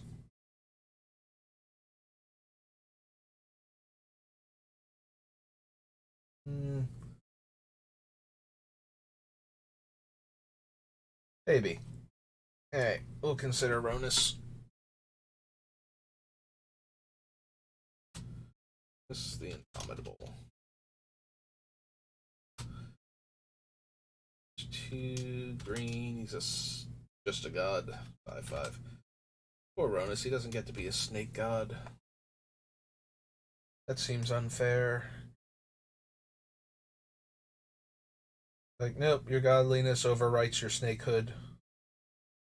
Can't be both.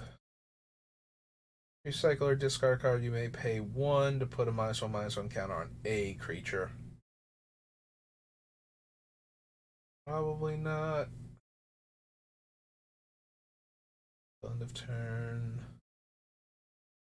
But we scroll past too quickly. Scribe is sacrifice to get back an instant or sorcery. Draw and discard only if you've cast a non-creature. Yeah, okay. This one costs 4 to cycle. I'd rather run the Tusker for the same effect, basically. Draw a card. Finish.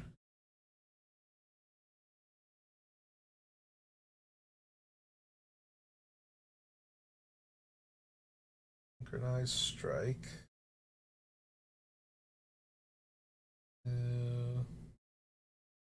2/1. Care about the damage. Still don't care about the damage. Trials.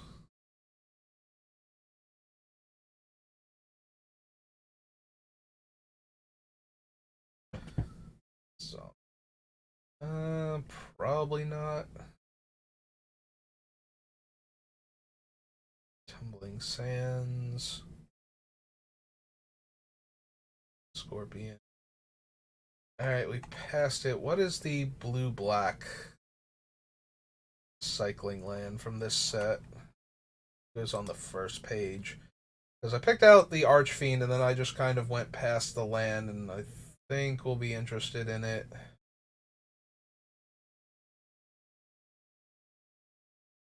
Nope, those are the bedded pools. Okay, there it is. Pop back up here. Land, bedded pools. If we're going to bother with the Archfiend, then I probably want fetid pools and the Triome. And maybe some of the other cycling lands.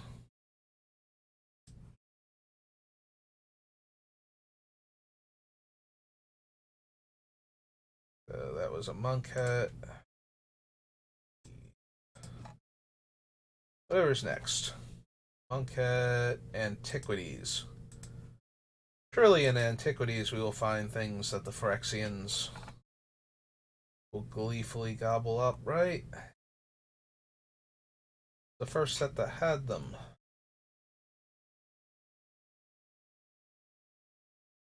Yeah, no, sorry, Ashnod's Altar. I know, usually we're best buddies, but not this time. I don't need 8. I don't really need recall either.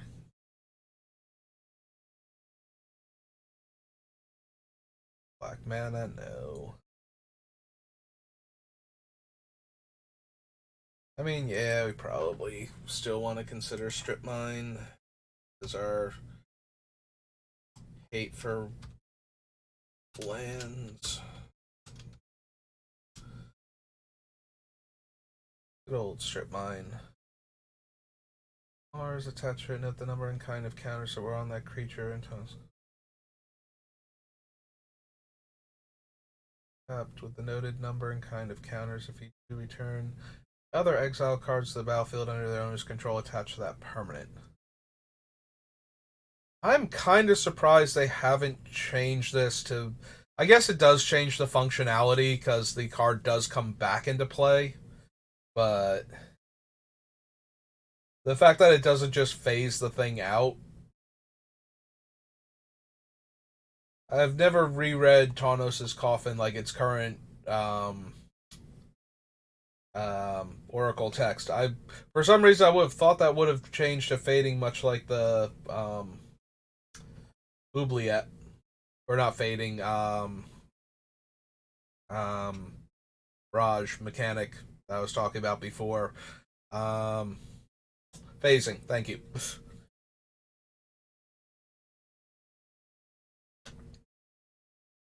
Yeah, I guess it's just because of the functionality would lose the comes into play triggers happening again. Oh wow, we went to Antiquities and there wasn't any card from Phyrexia that we wanted to run.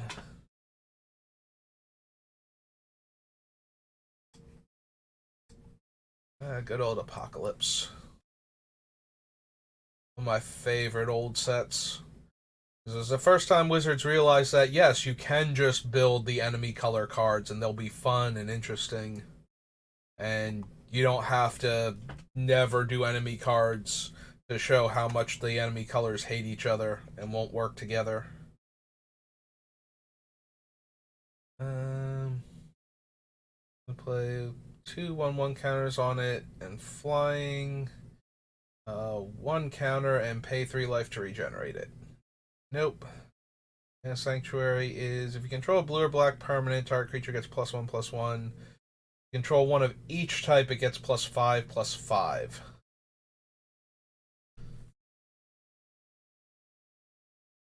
Actually, not the worst with the infect creatures. Give your upkeep if you control one of each, target creature gets +5/+5 until end of turn.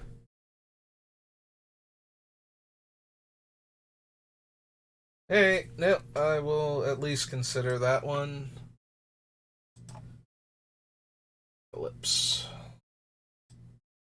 Ana Sanctuary.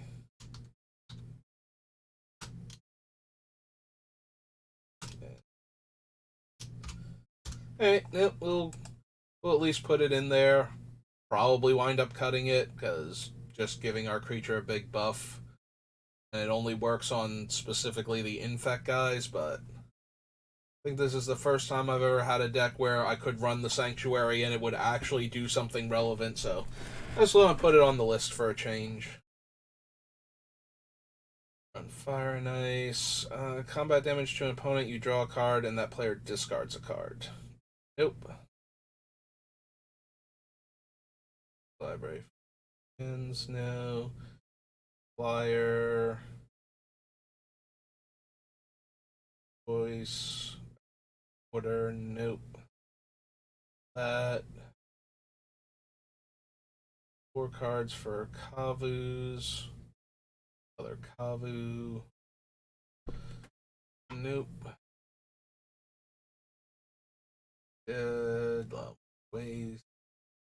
Good old Mystic Snake.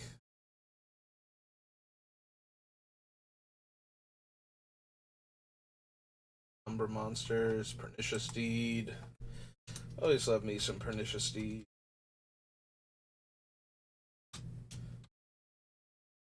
Black. Enchant.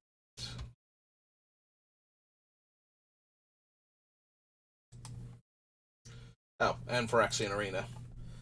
Always love me some Phyrexian Arena too.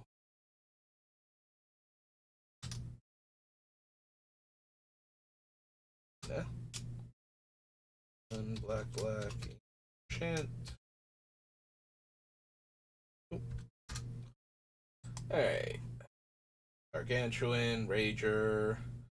And -1/-1 for each basic land type.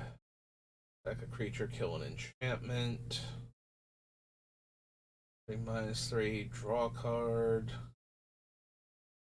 Spirit Monger. Permanent on top of owner's library. Draw enchantments, draw card.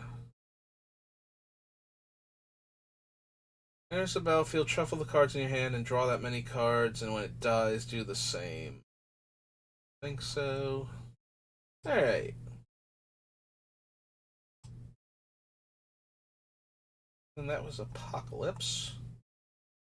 Antiquities, Apocalypse, Arabian Nights. Shouldn't have anything for this deck. Don't think.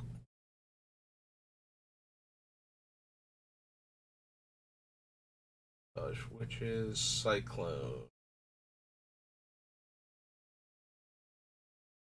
And each player. Scimitar, Desert, Twister, Drop of Honey, kills too many of our things. They're all tiny. Oop. Oop.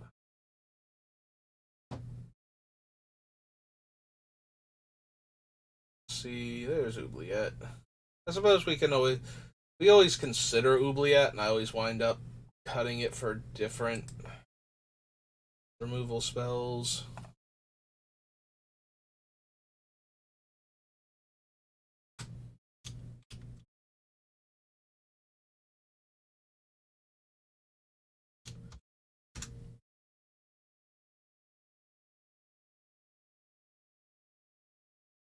Yeah, that's true. It is an actual enters the battlefield trigger, so we could get the second trigger from Yarok, and then it would hold two things at bay. Oubliette always makes it onto the list because it just phases out the commander, and it doesn't give them an option to put it in their command zone, so it's always interesting to think about, but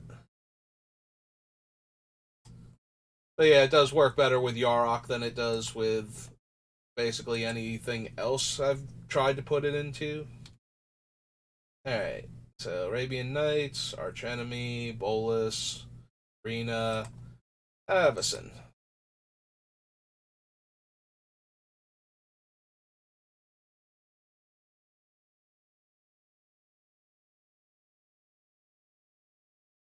Apprentice, no. Refuge. Adding 2 mana usually doesn't do it. I'd rather just run the ley line. I've tried running Refuge before and it doesn't work out as often as I would like it to. Basically adding 3 mana to your spells to give them flash. Just with flying can't block creature control. Cavern. A lot of our guys are Phyrexians, so Cavern is worth considering. Avacyn. And Cavern of Lost Souls. Oh no, it's not Lost Souls. I want it to be of Lost Souls.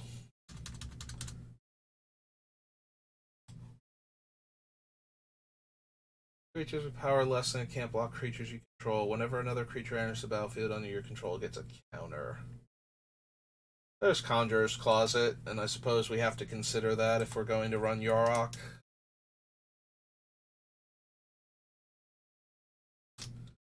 Closet. Art.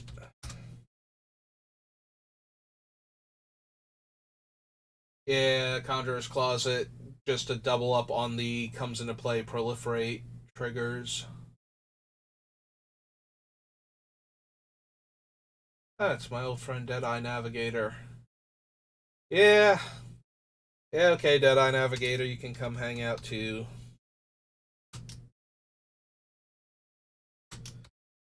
Five, blue, blue. Oh no, he's 4 blue, blue. He's a 5/5. Blue, blue. Human? Spirit.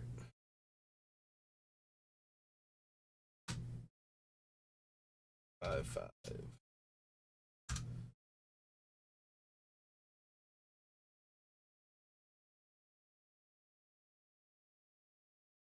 Um, because I don't think I'm going to actually have enough creatures for Craterhoof to give that big of a bonus.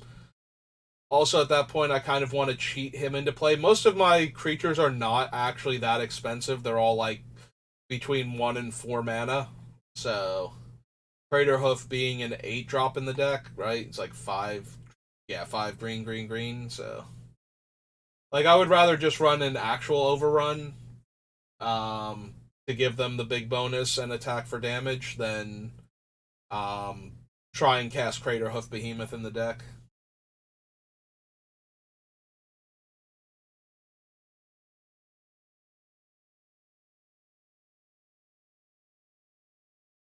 Target creature with flying and all equipment attached to it.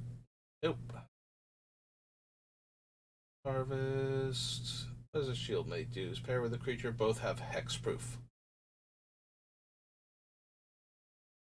Care about opponents losing life.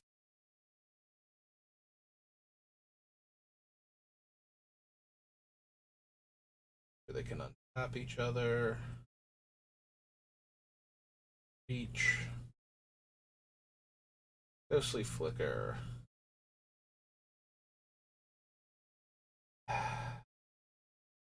Also 2 targets.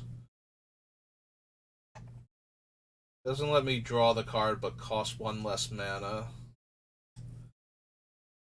I'll consider it at least. Mostly because of the 1 Rot Priest. Oops.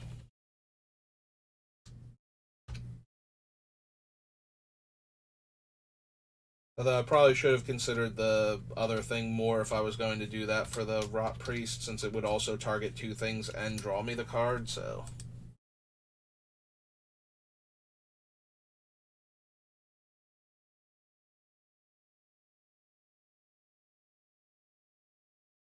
So -1 Black Zombie. Touch, another non-token creature dies, make draw a card.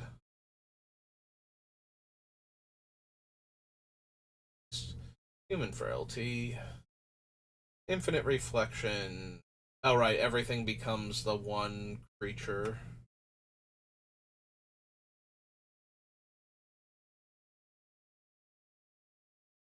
Revenant, no.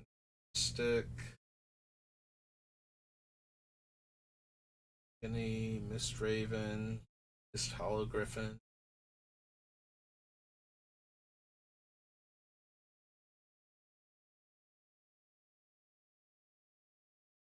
Smuggler. Deathbreaker Worm is the one that gives trample, right? Yeah.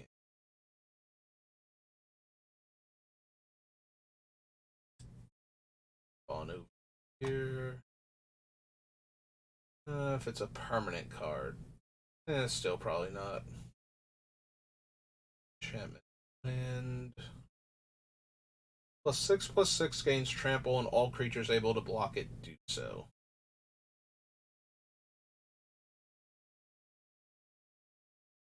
Hexproof, gain life equal to toughness.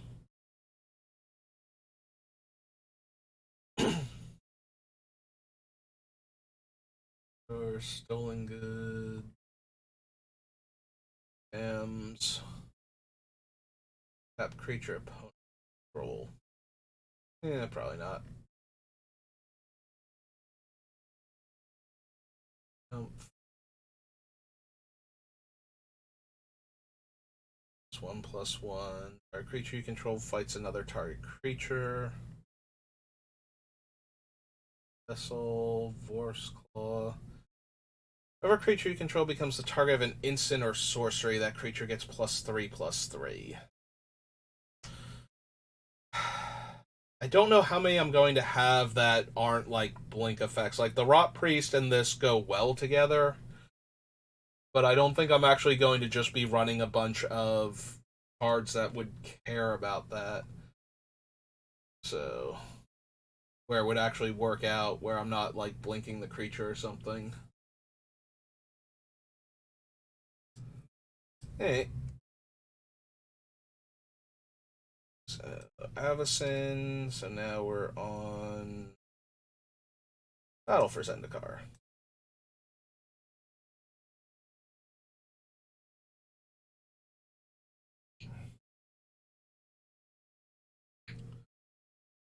Don't untap. Ion. Ally spells.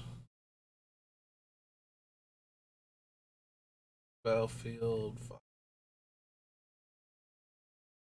Looks like all creatures with power 5 or greater. Aside from Yarok, we don't really have anything that big, but I just don't want to have Yarok wander off on me. Spells. Woodland. Eh, maybe. That's true. We excuse me. We do have evolution sage, so up down to battle. So Blade Woodlands would work pretty well with that one.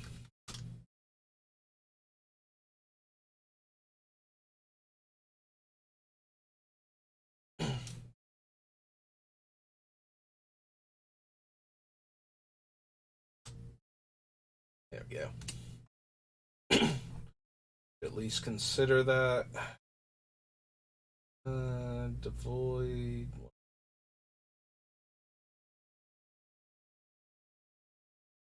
Sacrifice a creature -2/-2.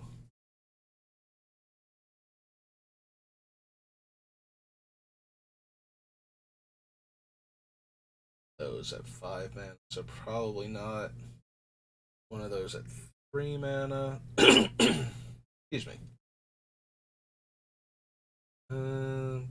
Cast trigger. Yeah, most of the Eldrazi are cast triggers, not comes into play abilities.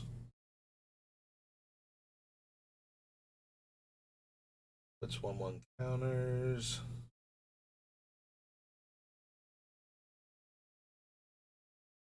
1/1 counters on target.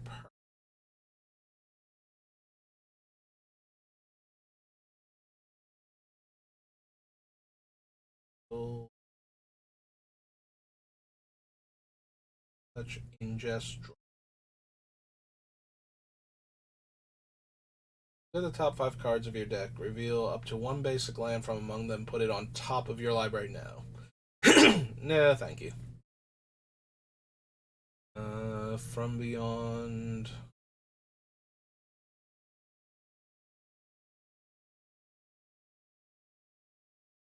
Enters the battlefield, return target card from your graveyard to your hand. Dies, exile to return the card. Yeah, I probably just want the 2 Eternal Witnesses over that thing. Always love me some Hedron Archive.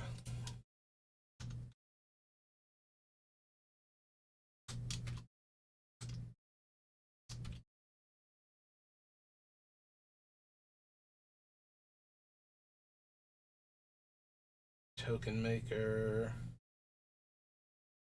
That. Untap. Deal top 4 cards, put a creature and or land in, the rest on the bottom, or rest in the graveyard rather. Emblem, creatures enter the battlefield under your control, you may have it fight target creature, then 3/8/8 octopi. Probably not running the mana dorks for the +1, so I don't think we need Kiora.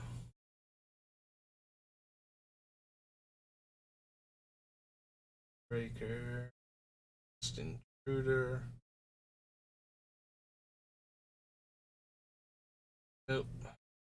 Enters the battlefield, put a card opponent controls in. And nope. Basic land, put into play, tap, then shuffle.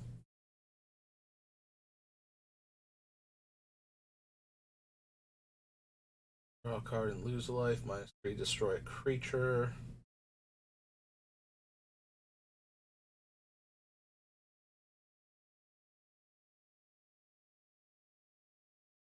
Part the Water Veil. 2 tap, deal 1 damage to target creature. If a colorless creature is dealt damage this way, tap it.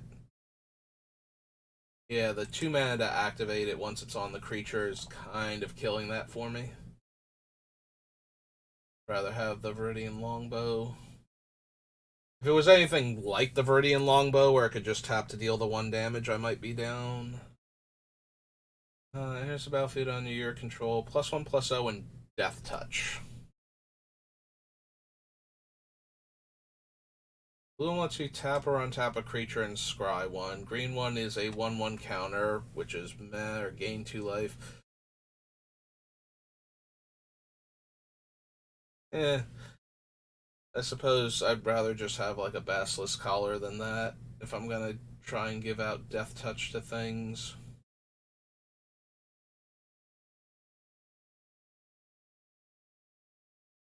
And enters the battlefield under opponent's control. That player exiles the top 2 cards of their library, and I draw 2 cards.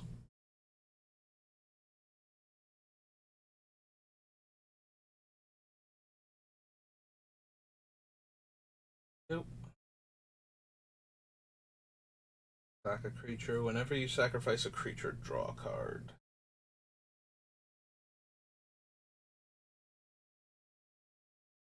Nope.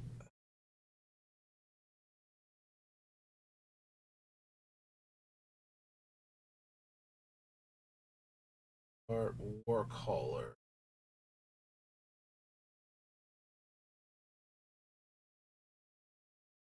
Mog.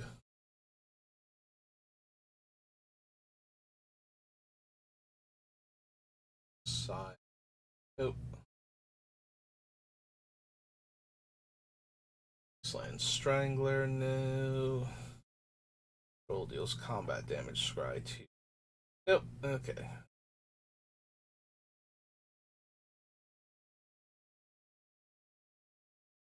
Alright, so Battle for Zendikar.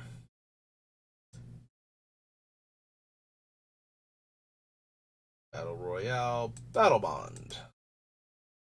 Oh, sure, let's see if we have anything fun there. Arcane Artisan. Despair. Player and captain attacks. Attacking warriors get +1/+1. 2 life, I gain 2 life. All of these. Deal damage equal to their power to target creature.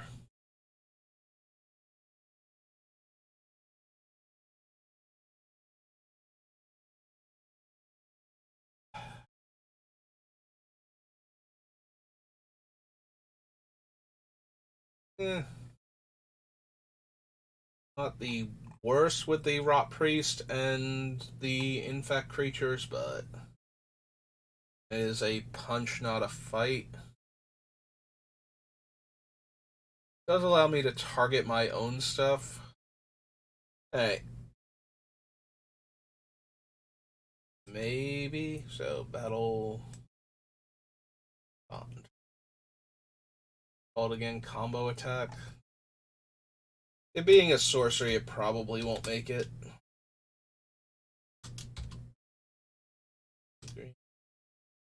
Sorcery. Band Together is an instant, right? We'll have to check Band Together when we find it. There's a battlefield on your team's control, put a 1/1 counter on it. Fog Intent reprint, Doubling Season reprint. Favorite.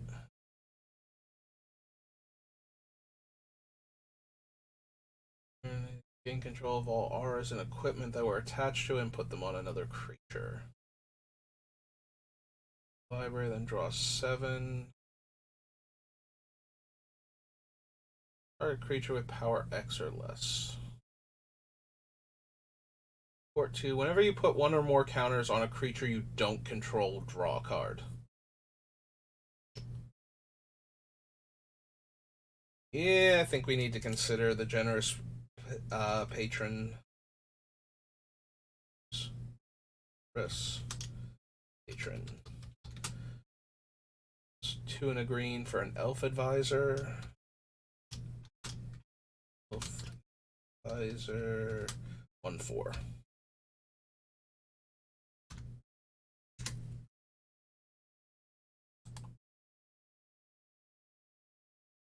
Oh no. So generous patron will trigger when the infect creatures put -1/-1 counters. It's whenever you put 1 or more counters on a creature you don't control, you draw a card. So yes, I can put the 1/1 counters on my opponent's creatures if I need to draw cards from his 1 ability, but the infect dealing -1/-1 counters will actually let me draw cards whenever they block. So.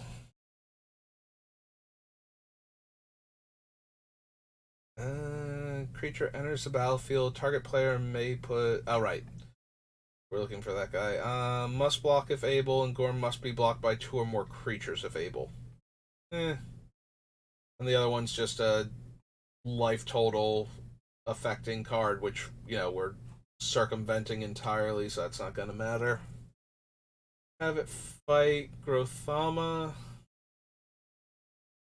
Leaves the battlefield, each player draws cards equal to the amount of damage dealt to Grothama this turn by sources they controlled. Yeah, my guys are naturally little, so everybody else gets to draw way more cards if they want to. Go put in their hand, then shuffle.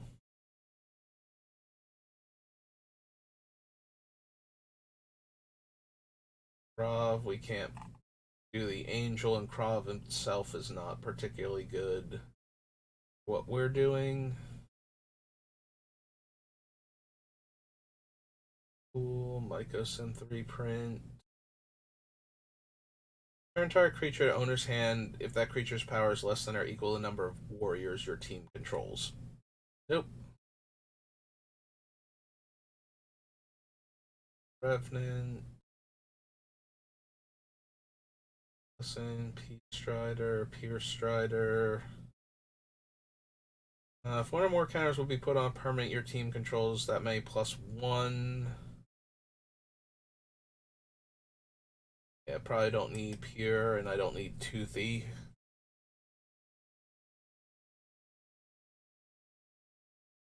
Beast, Pulse, to the Earth. Old Saddleback. Deals damage to an opponent. Target player draws a card. Nope.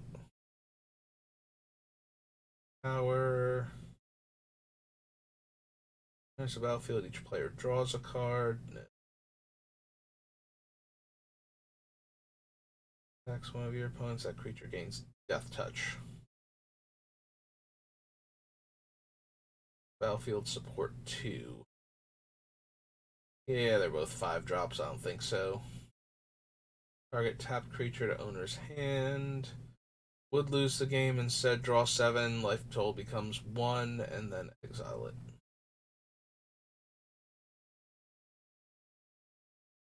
The crowd goes wild. On each of up to X target creatures, and they gain trample.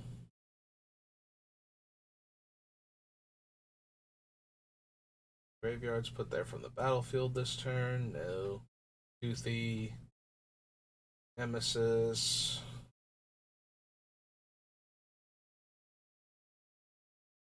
Yeah, they lose half their life total. Each friend returns a creature card from the graveyard to the hand. Each foe sacks a creature.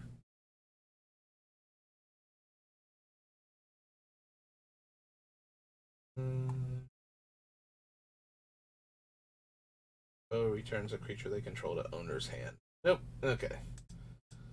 Pop back over here. Alright, that was Battle Bond. Into Betrayers of Kamigawa. All the cool ninjas that we're not going to run because we could run one or two of them for re-triggering enters the battlefield abilities, but that seems awfully off topic for what we're actually trying to accomplish.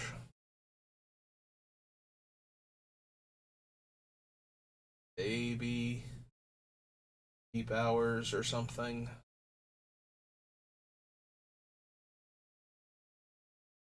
There are 2 more key counters that everyone just makes big dudes, right? On it. I forget what their flip sides are. I don't really care about the front end. Also, you have to cast a Spirit or Arcane spell, which we're almost never going to do, so they're not even. I'm putting way more thought and effort into considering them than is actually going to be merited by whatever. They could do almost anything and it wouldn't make it into the deck, so.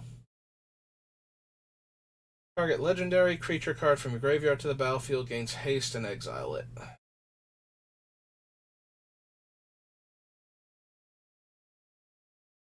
Player, search your library for a ninja, and bounces a ninja back to hand.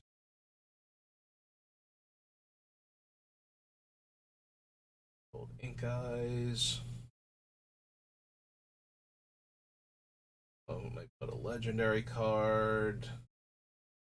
Energy control have, yeah. Unfortunately, I want to target my stuff sometimes, so that's not going to work. If you control no demons, sacrifice Mark of the Oni.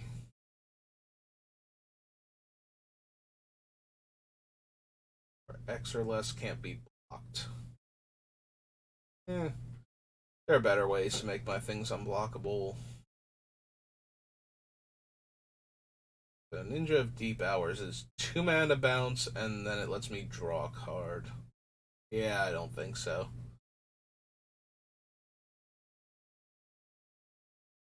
Here's Patrons.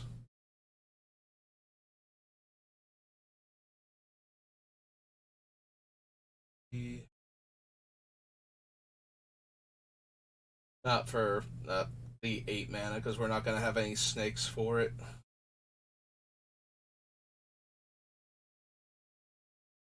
Go, deals combat damage to a player. Add that much green until end of turn. You don't lose this mana as steps and phases end.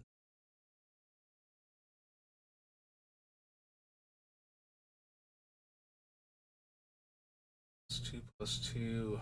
Muscle. Lose 2 life. Creature with power 1 or less is put into a graveyard from the battlefield. You may return that card to the battlefield at the beginning of the next end step if the caretaker is still on the battlefield.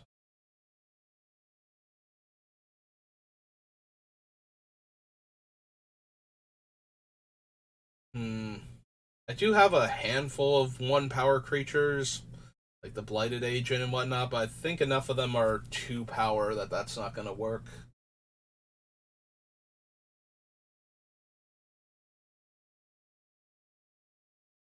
Return target creature with mana value X or less from your graveyard to the battlefield. 4 cards into their library. Sway of the Stars is banned. Still, I believe.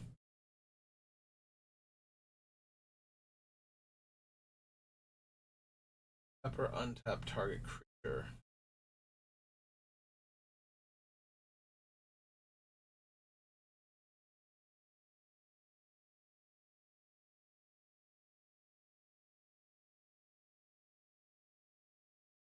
Zero. Zero.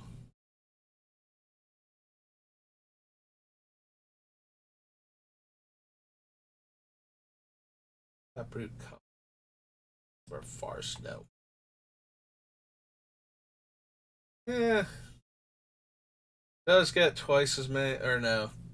Some of our things would give it double counters, but it's not getting anything from coming into play. Eh,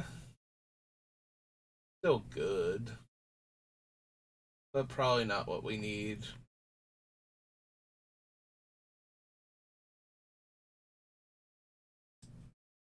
It'll just interact with Doubling Season, and that's about it. Those Betrayers. Ah, yes. One of the greatest Magic sets of all time, Born of the Gods. And it's. Yeah, I'm trying to be sarcastic, and I can even with this set. There's just so many mediocre cards. You have anything fun, though? Untap, top card of your library. If it's an artifact, creature, or land, put it onto the battlefield with a manifestation counter. It's an enchantment in addition to its other types. My things have Death Touch, everything else loses Death Touch.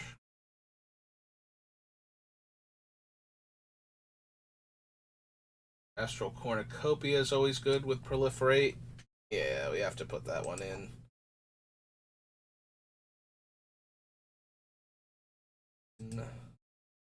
Of the Gods.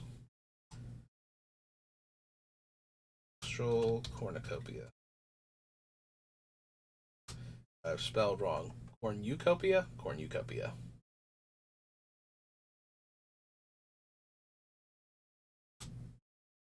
Is XXX artifact.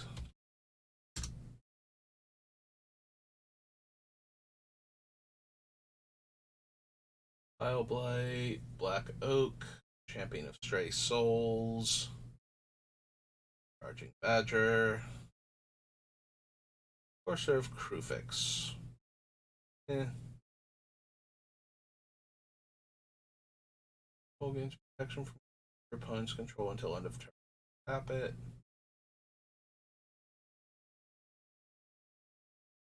Hope. Eternity Snare. No.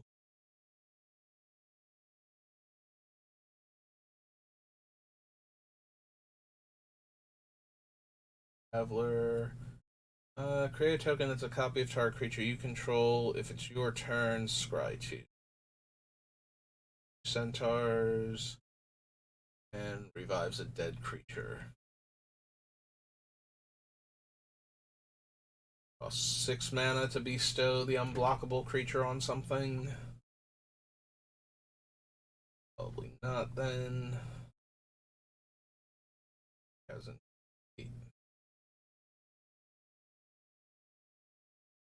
3/3 gains trample, and whenever this creature deals combat damage to a player, draw that many cards. And all damage that would be dealt to and dealt by target permanent and opponent controls. -1 draw a card. I can play a land. -5 get an emblem at the beginning of my end step. Create a 9/9 Kraken. Follower. Two target creatures get +4/+4. Death Touch regenerate it.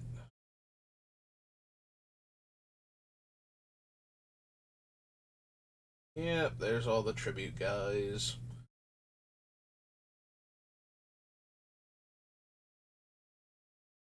Since the opponent will be most likely paying the tribute, I will not get to double up on their effects. They are an opponent, right? I don't get to target an opponent and make that player decide. Now, an opponent of your choice. I do get to choose the opponent. Probably still not going to be worth it. None of these are so good that they wouldn't just put the counters on them or let me have the effect if, you know, I were running it, and most of them I'm not gonna care. Like, I could get like 4 life, and it's like, yeah, no, you can gain 8 life. That's fine. I don't care about that. And your guy is tiny, and you overpaid for it.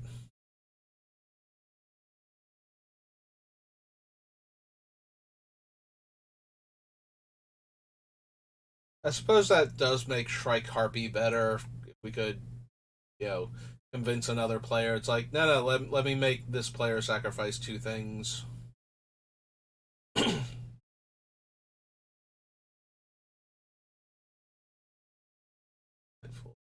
Turned. Springleaf Drum.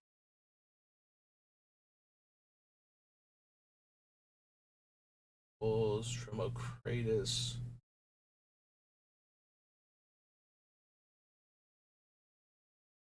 Yeah. Still not doing anywhere near enough.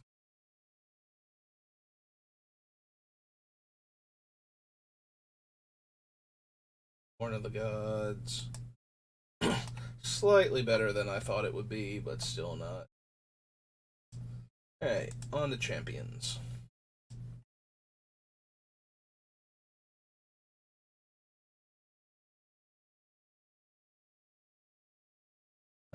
Dies, target opponent discards a card. Tap an untap creature you control, untap enchanted creature. Azami, Zusa. Put a devotion counter on it. Target creature gets -X/-X. I have to control a demon though. And right now I have like 1, maybe 2 of those. Gardener puts a land from my hand. If I control 10 or more lands, flip it. Library. Nope. Top 5 cards reveal creature card from among them. Rest on the bottom. Nope. Cranial Extraction. Another Deceiver. Jade Creature. Turn to its owner's hand unless that player pays 3. Nope. Player loses 3 life.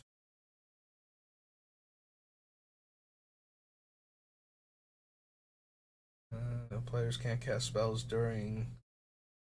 Oh, can cast spells only during their turn. I was gonna be like, wait, what? That's not what Dosen does, but yeah, I was moving the words around too much.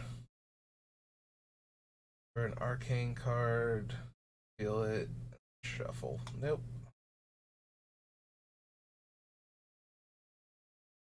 Legendary, its controller sacrifices another land. Deceiver. That creature can't be blocked by spirits and return to owner's hand. Draw a card for each Zubra. And all damage will be dealt to equipped creature and equips for 2. Also gives Shroud.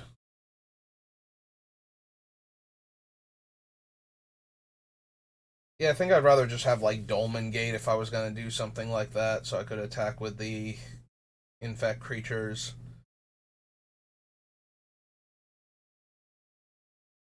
Turns an arcane card. If creature has tap, put a counter on it, and tap, remove all counters from it. This creature deals damage to any target equal to the number of counters removed this way. No. Reveals their hand. Choose a card from it. That player discards that card as a sorcery. -2/-2 and splice. Entire creature you control other than guard has shroud. Nope. It's a spirit, makes them discard, lets us draw. Our spell or ability destroy that creature. No.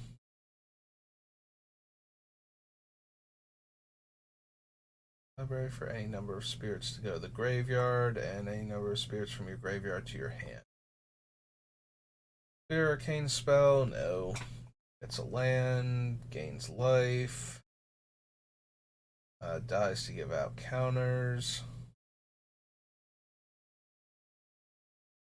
Draw a card, and then if you have 9 or more, flip it. No, no, no. Entire creature you control to owner's hand. Nope. Combat damage to a creature, tap it, doesn't untap. Yep. Eco, Shroud. +1/+1 and trample, no. Kodama's Might, Kodama's Reach. Kusho isn't on the game plan.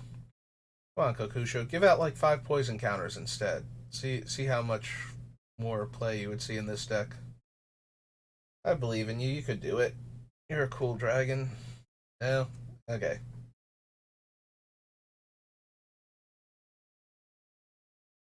Um.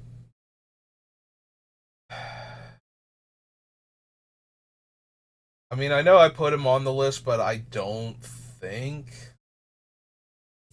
Like, we're not going to have enough rats that giving all rats fear and then having whatever the new rat lord's name is in the deck would actually work out as well as I would want it to.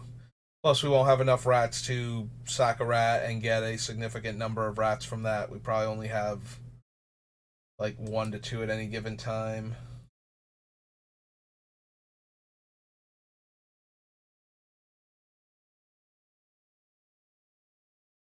No more creatures deal combat damage to a player. Tap all lands that player controls and untap all lands you control. Nope. Discards a card as a sorcery. Fear and can't block. There's Grave Robber. Grave Robber always makes it.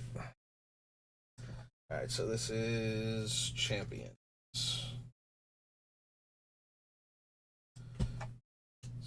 Zumi Grave Robber.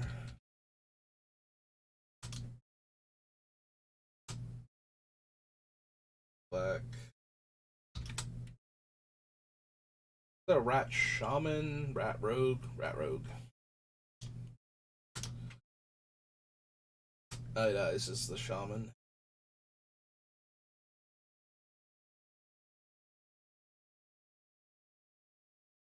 Hey, gotta get my graveyard hate in somehow.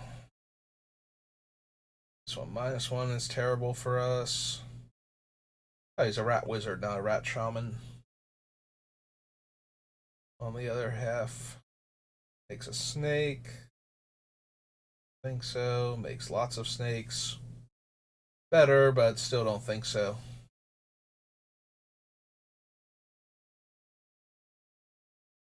Don't consider. Nope. All creatures to owner's hands. Look at the top 5 cards of your library. Instant or sorcery. Just on the bottom. Top 3. Put those cards on the bottom of your library. If you do, return petals. Otherwise, draw 3 cards. Put all of that. Tap or untap a permanent. No. No. Lantern. There's a type. Nope. Let's tap for 2 green. Steve. Sensei stop. Always Sensei stop.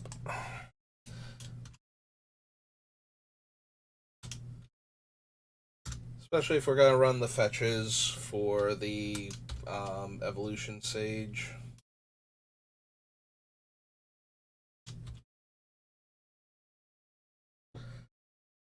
Serpent Skin, Seshiro.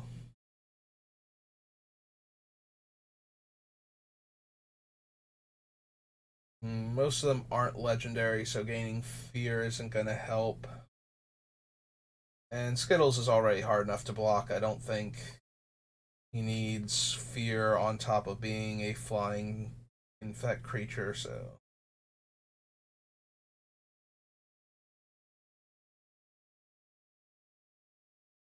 Sanity, no. Swallowing Plague, nope.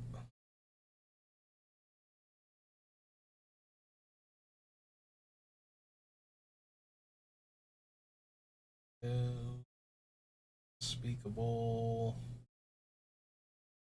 Gets +1/+1 as long as it's legendary. Gets +2/+2, and red it gains trample. Nope. Time stop.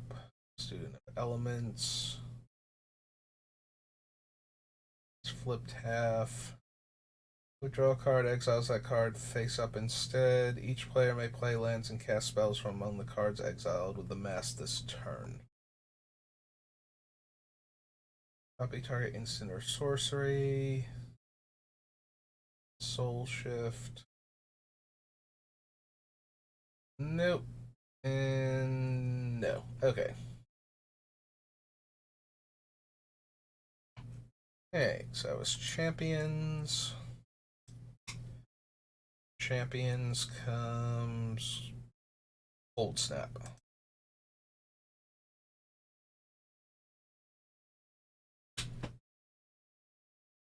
Nope. Nope. On that one. Not an artifact deck. Fallen. Snowland becomes a 2/2. Turns a permanent they control to owner's hand or discards a card. No, no. Rooting Saurion. Steelheart is okay, not amazing for this deck. Dark Depths, Disciple, Feast of Flesh, Radiance.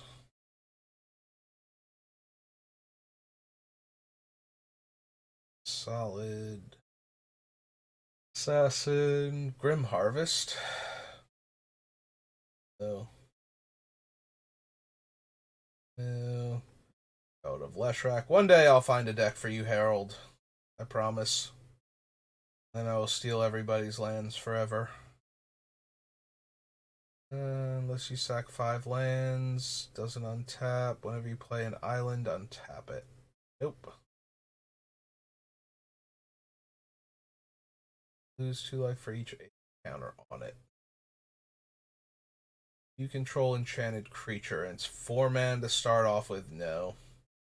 No, no, no, no.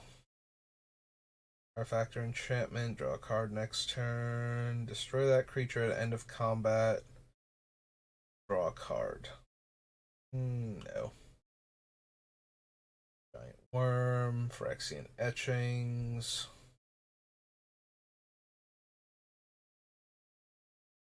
Oh.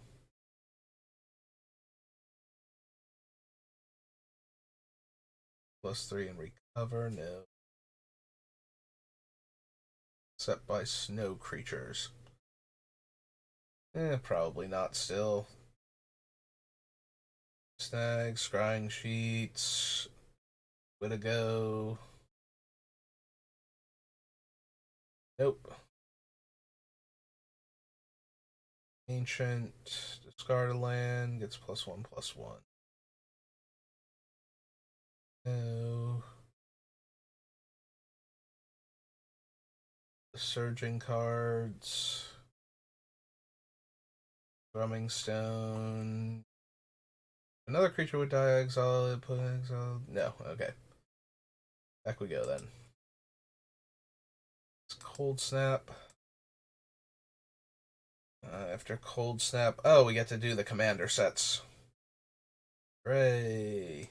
Alright, let's do them, and I think that'll be it for today. We'll do at least a few of them, probably all the ones that are listed as commander, and we will see if we can find all the unique cards from them.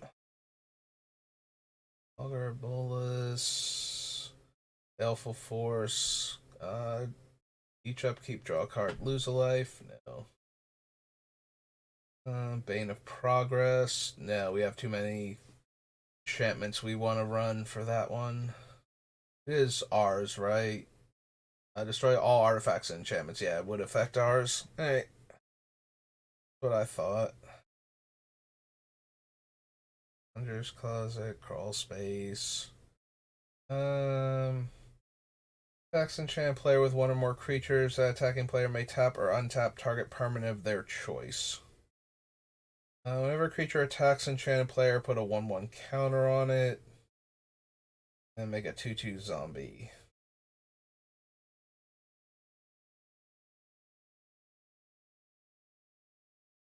Oop.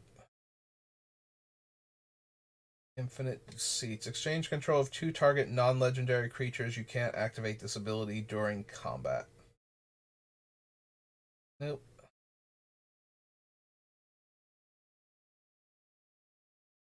Sweeper. It's cockroaches. I have Doom. There's a battlefield. Each player chooses a non-land permanent and puts a Doom counter on it. Destroy each permanent with Doom counters on it. Enclave. Undead. Bell Shepherd. Deals combat damage to a player. Return to your hand all creatures that were put into the graveyard from the battlefield this turn. Nope.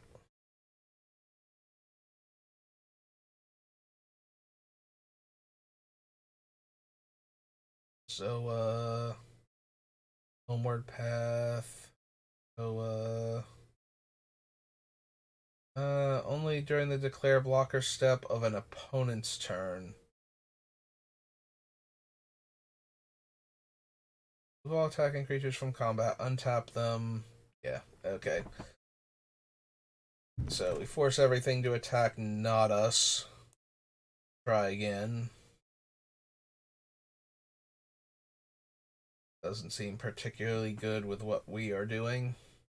We'd much rather have like a Master Warcraft or something where we could decide nobody's blocking this turn. Vault.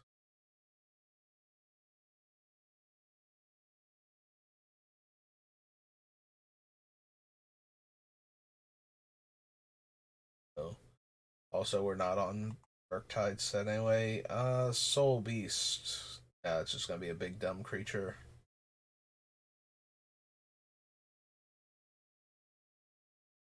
Geomancer. Does make 1/1 death touch creatures, and similar to Hapatra, that kind of works in our favor by being able to put the equipment on it.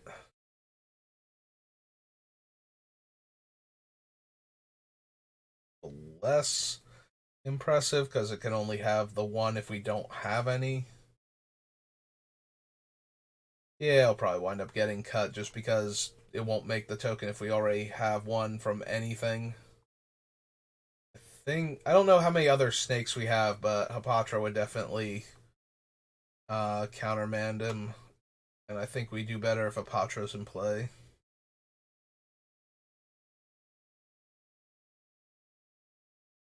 That thing. Gone. Bigger. More tokens would be created. Twice as many tokens are created for more counters, but only +1/+1 counters on creatures. Yeah, okay. Price of Knowledge doesn't do anything for us.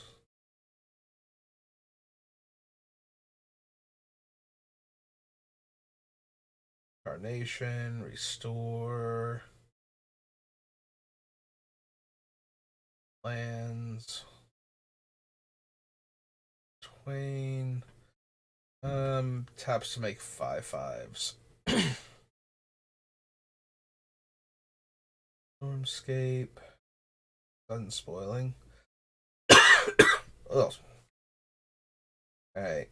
X basic lands, where X is the number of players who control at least 2 more lands than you do. Nope.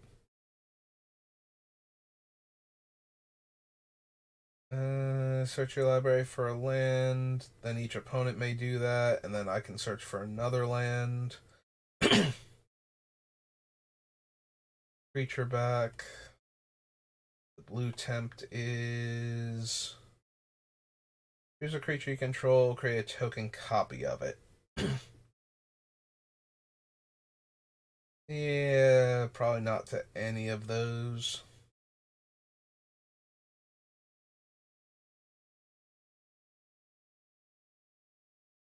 Vile Requiem. Vivid Lands. Okay.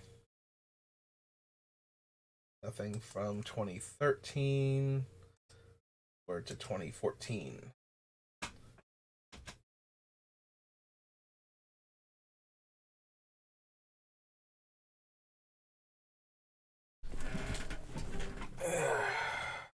Stretch a little bit. There we go. Gale, Aether Snap. Equipped creature gets +2/+2 as haste, can attack you or planeswalkers you control and can't be sacrificed. Beginning of each opponent's upkeep, have that player gain control of the equipped creature until end of turn. If you do, untap it. Nothing's forcing them to attack with it, though. Oh no. Enters the battlefield, cast it from your hand, tap all non-blue creatures. Don't untap for a turn.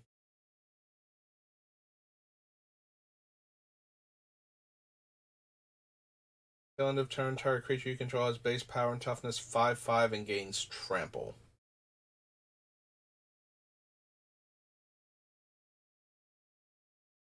Yeah, it's a 5-mana 5/5. Most of my creatures are small.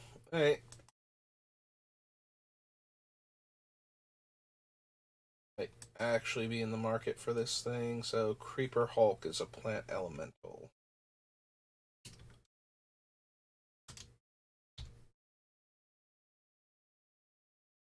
It's 3 green.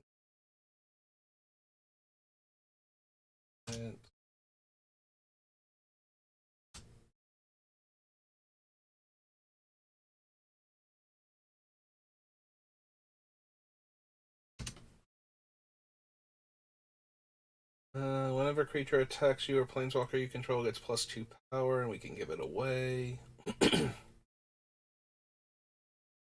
As long as you control your commander, +2/+2 deals combat damage.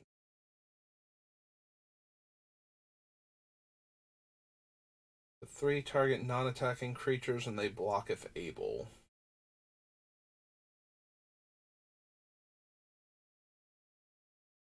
Target creature attacks target opponent this turn if able, and it has morph.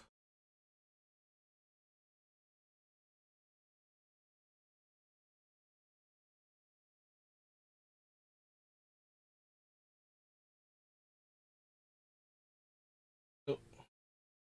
Intimidate, sack another creature, gets counters, dies, makes the horror. So it's towards power. One or the other. Either way, it's not making it into this deck. Makes it Lallon War Elves, destroys an artifact or enchantment, and draws a card for each green creature I control.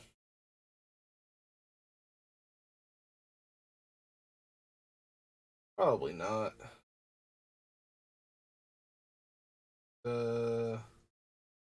Here's a creature type.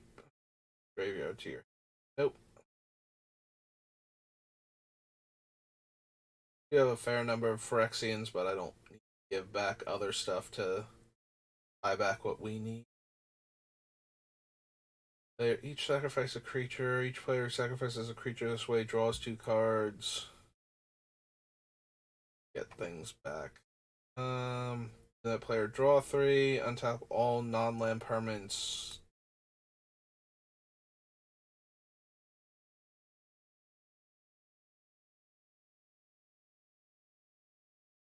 Saga.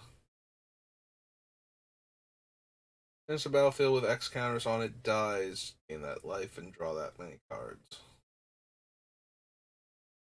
Affliction, no. Masterwork of Ingenuity, no.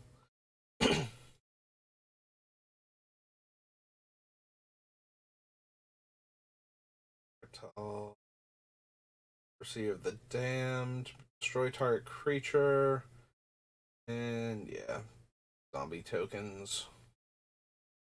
Not the most helpful. Pontiff, Praetor's Council. No. No. Death Touch, and attacks at random. Yeah, I don't need that. Dies into larger creatures each time.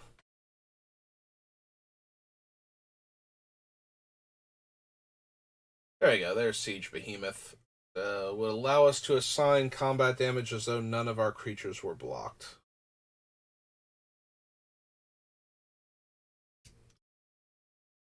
Siege Behemoth is 5 green green.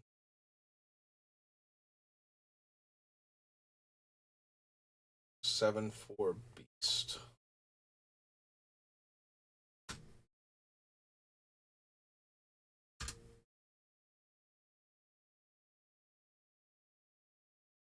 Just ignore our tiny size entirely and put all of the effect counters on our opponents. Or the thing can die mid combat, and then all of our creatures will not have that ability, and I'll be sad. But he's a big old hexproof creature, so it's a lot harder to have that happen to him.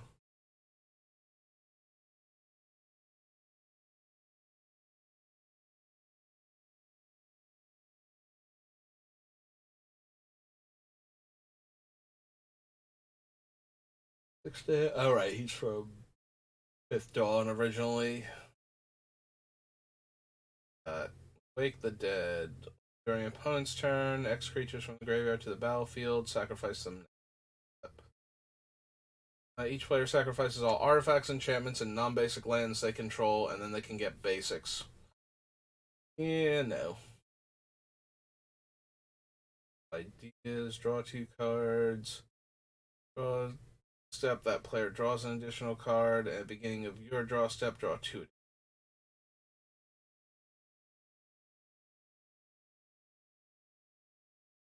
Wolf Caller's Howl. Beginning of your upkeep, create X/2/2 wolf creature tokens where X is the number of opponents with 4 more cards.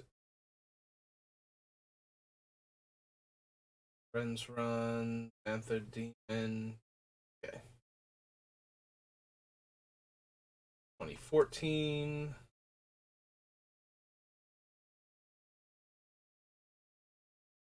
'15.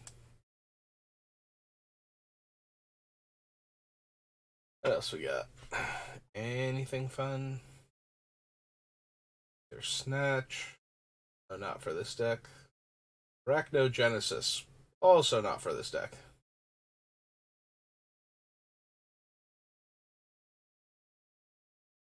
Blade of Selves.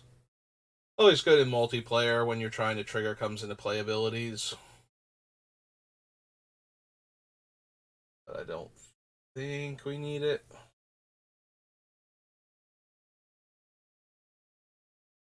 Caller of the Claw, Caller of the Pack is period. Where 1/1 counters equal number of lands in all graveyards. Land is put into a graveyard from anywhere, can buy him back.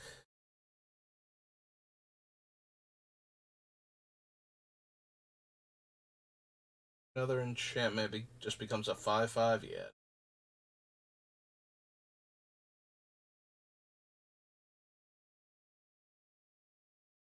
Okay. Oh, excuse me, a tap 2/2 black zombie token. Oh no. Going.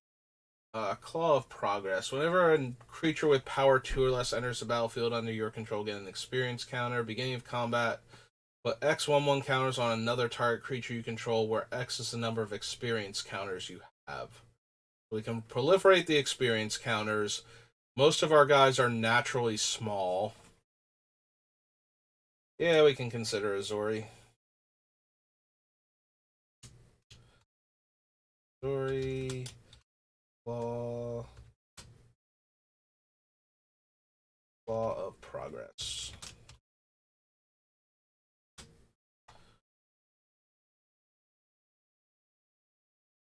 Blue Phyrexian Elf Warrior.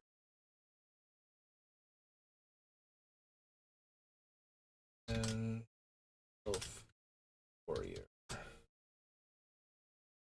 Self is a. Okay. A predation, and then if those tokens fights a different creature.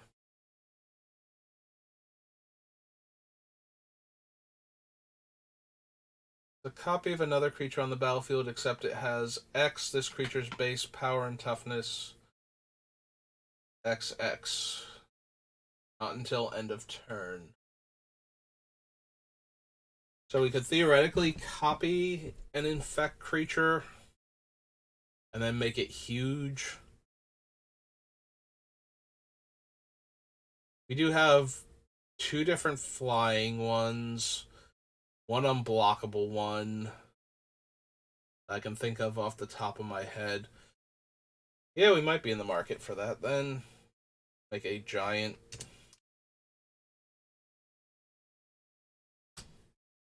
It's 3 in a blue. Shapeshifter. 0/0. Okay.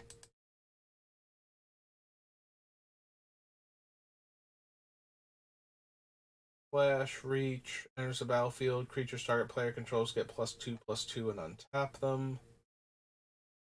Pusher. Cards when it's damage.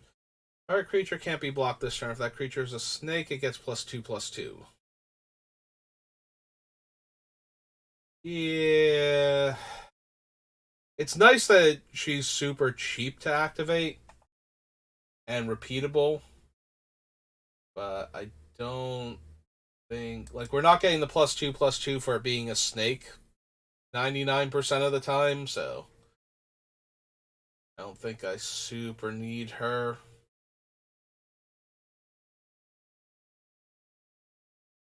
Anybody? Shaman? Nope. Okay. So as a zero wreck, all Death Priest. Player sacrifices another permanent, put a 1/1 counter on each creature you can. Alright, so Maren is the other experienced creature we can get from this set, I believe. I don't think there's a blue-green one. I think they're all enemy color, or blue-green, blue-black one. This set, anyway. Choose target creature card in your graveyard. If that card's mana value is less than or equal to the number of experience counters you have, return to the battlefield. Otherwise, put in your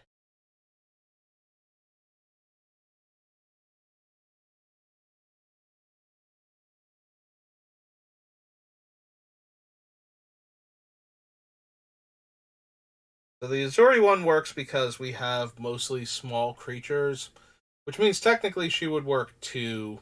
I feel like if I don't run both of them, I'm probably not running either of them though. Ren, Plan, Nell, Tough. Nell, Tough. 2 black green. Human Shaman, 3/4.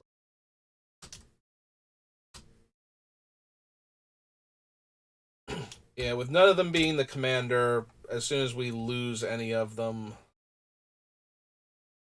Nope, didn't work. Then the experience counters won't matter unless we get another one of them or get the dead one back somehow. I'm not running a ton of ways to get dead creatures back either, so that might just cut off their effect entirely. Plus X, where X is the greatest power among creatures you control. Yeah. Ibex attacks creatures you control get plus X until end of turn, where X is the greatest power among creatures you control again. Oh no, he does give trample. Gain trample and get plus X.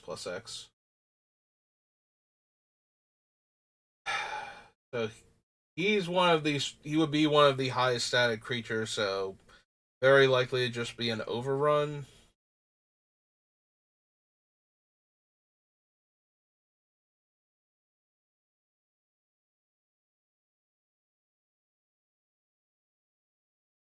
I feel like I probably just want overrun compared to the Ebix for the same reason as the Crater Hoof, but the Ibix is 2 mana cheaper and is guaranteed +3/+3. Although if I don't have the other creatures in play, I wouldn't cast Crater Hoof anyway. So I'm trying to poison everybody out to begin with. So yeah, I'm probably not running Ibix then either. All right, Ascension.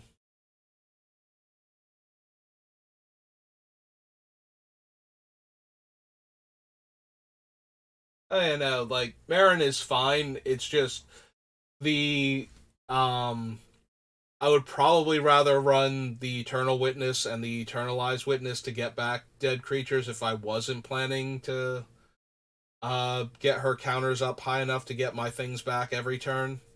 And then when she dies, I just will never get anything else from those experience counters unless I have the other one. So I feel like she and Azori have to be in the deck if they're going to, like, if I'm going to bother with either one of them, since neither one of them is likely to last super long once they come down.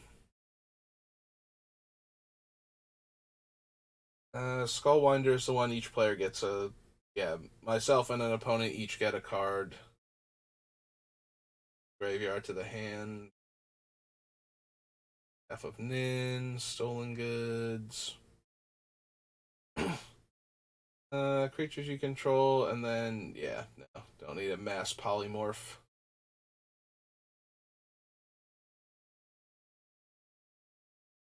Blood, remove all counters from all permanents, and then it gets a 1/1 counter for each counter removed. Choose 3, put 2 1/1 counters on a creature, return target permanent card from your graveyard to your hand, and search your library for a basic land and put it on the battlefield tapped. 6 mana sorcery. Don't think so. Ultra Zombie, Windfall, Wretched Confluence. Draw a card, lose a life, -2/-2, and return target creature from your graveyard to your hand. Yeah, still probably not. We bounce over the blue confluence because it's been reprinted more so than the other ones. Probably. So it's counterspell unless they pay to draw a card and bounce a creature are its modes for 5 mana. Yeah, I don't think we need any of them either. So that was Commander 2015. Yeah, cool. So one, two, three, four, five more. All right, 2016. What did you have for me?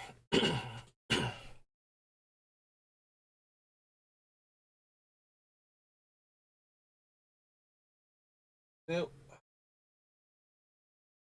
Activation. Draw cards equal to the number of cards in your hand, then discard a card for each card drawn this way. Basic land cycling.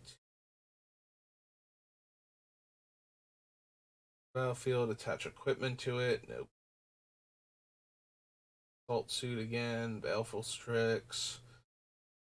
An alternate artwork. Benefactor's Draft. Untap all creatures until end of turn. An opponent, whenever a creature an opponent controls blocks, draw a card, and I draw a card for casting it. For the hunt, versioning, Chain of Vapors.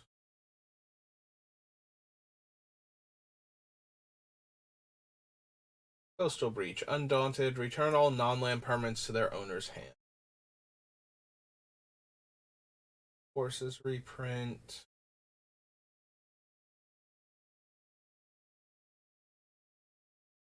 Cool Entertainment. Destroy two target creatures. Fight count. First, when champ player loses the game, gain X life and draw X cards. Yeah, probably not. I did miss the crawler. It has Converge. And remove a 1/1 counter from it, add one mana of any color, and tap put a counter on it. Yeah, probably not. I probably just want one of the cheaper things. It's like something array and lets you put charge counters on it and then remove counters to add mana. And it's not a creature, so it's not going to blow up every time somebody wraths to kill something way more impressive. It will blow up every time somebody destroys all artifacts, but that's really unavoidable. Beginning of your upkeep, put 3/1/1 counters on target creature you control and 3/1/1 counters on target creature an opponent controls. Nope. No, I don't think so.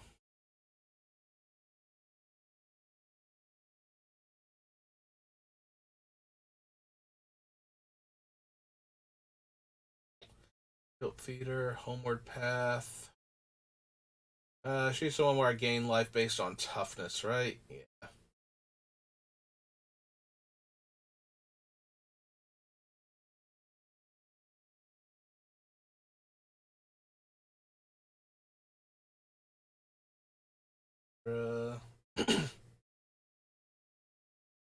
Uh, tap, add colorless for each card you've drawn this turn and has partner.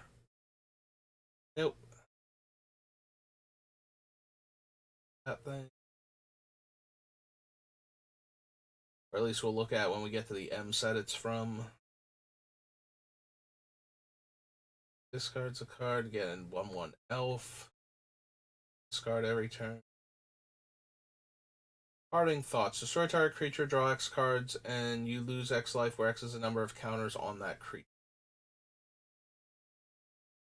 One less for each creature your opponents control. Enters the battlefield with a 1/1 counter for each other creature you control.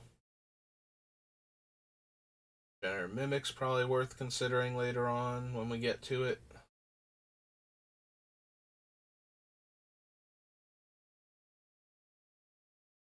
If a creature with control dies or is put in the command zone, if it had one or more counters on it, you can put those 1/1 counters on target creature. Nope. Seeds of Renewal. Return up to 2 target cards from your graveyard to your hand and exile it. Starts off at green and 6, so it's most likely going to be 4 mana at the best case scenario. Silas deals combat damage to a player. Choose an artifact in your graveyard. I can cast it this turn.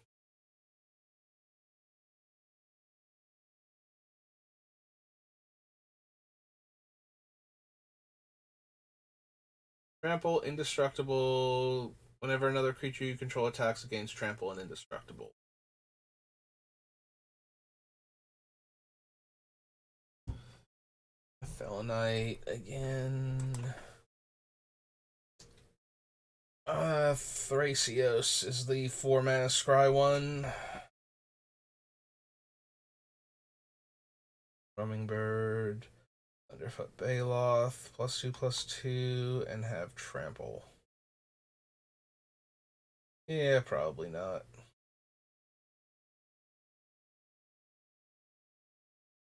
Yeah, no, making them 5/5s with the other guy seems better than giving them +2/+2 as long as I have my commander out. Most of them are going to be so tiny anyway. Double the number in each kind of counter on target artifact, creature, or land.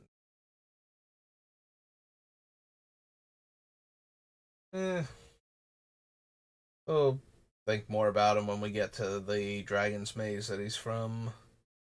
Each player discards their hand, draws cards equal to the. Oh no, wait, this is a reprint. Oh no, that is the same artwork. Okay, I was like, this sounds familiar, and yeah, it's from Gate Crash.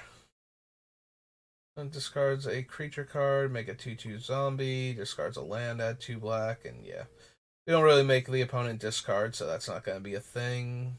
Hey, oh, that was 2016. All right, Commander 2017. Don't let me down. Give me something cool that I don't have on the list yet.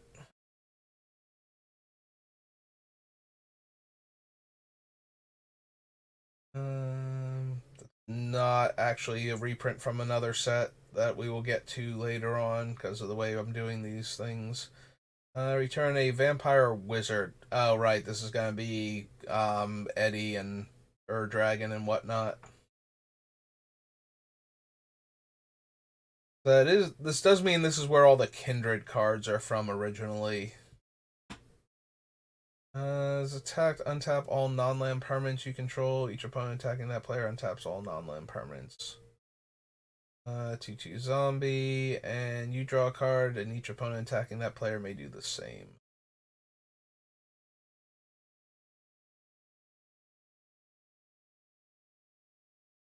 Bond.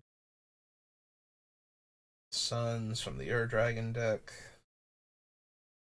Tap an untapped wizard you control. Return target non-land permanent you don't control to owner's hand. The cat creatures hammer. Equipment decks. Cat that has pro rats and gives other players rats. Yeah, no, I would rather give the cat to somebody else and take all the 1/1 death touch rats for myself at that point. I'll consider harmonize when we get to the one that's from time spiral, time spiral. Then the other one's future sight. Planar chaos. Um, Although we do have both black and blue for card draw, so while Sylvan Library might make it, I don't think that Harmonize would, because I'd have better options just from blue and black.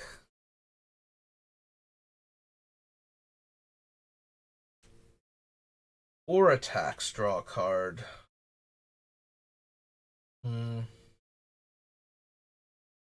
And Kindred Dominance would let me kill all non-Phyrexians in play, which would kill my commander, but be pretty easy to one-sided wrath the board otherwise.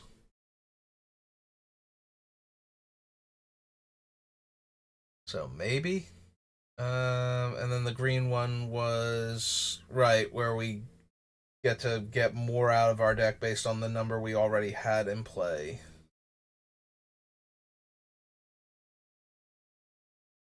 Choose a creature type. Whenever a creature you control of the chosen type enters the battlefield or attacks, draw a card.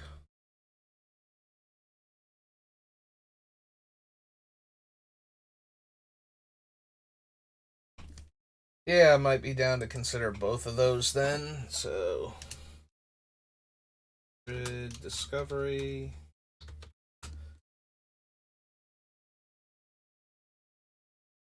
3 and a blue, or 3 and 2 blue.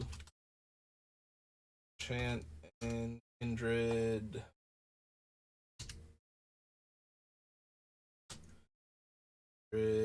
Dominance.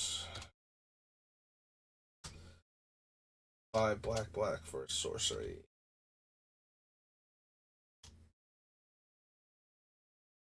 Spell dominance wrong.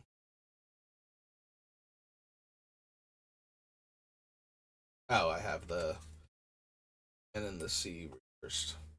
Alright, and real quick, what was the Karu that was above them? Because that's also unique.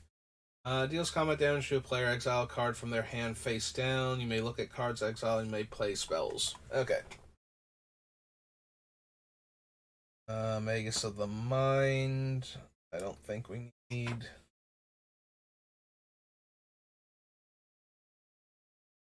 It does, and it kills planeswalkers, and it wouldn't kill our stuff either. Yeah, no, I wasn't even thinking of Garrick's Wake, but yeah, that would be better. That'd be much better, as opposed to a card that does not kill our creatures. Yeah, and I'm not gonna have room for 2 7-drop wraths, so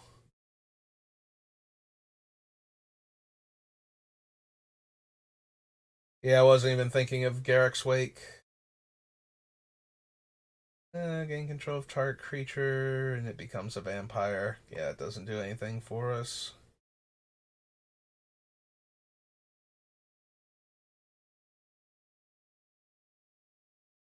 Portal Mage lets us reselect an attack target. Amos, Reality Shift.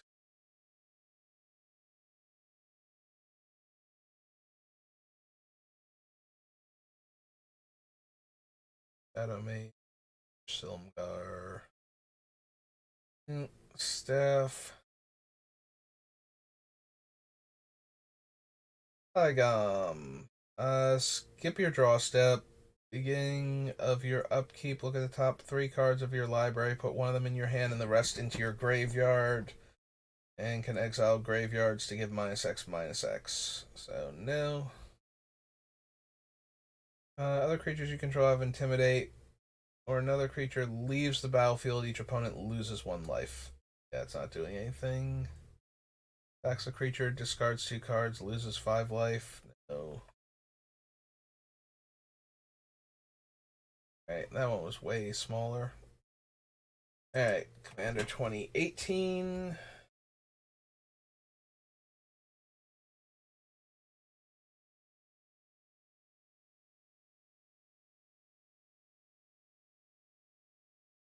Aether Gale again. Augury is top 8 cards, land, and for each non-land card type, you may cast a spell of that type without paying the mana cost. It's an 8-drop. Think not. Sleepy Island, no.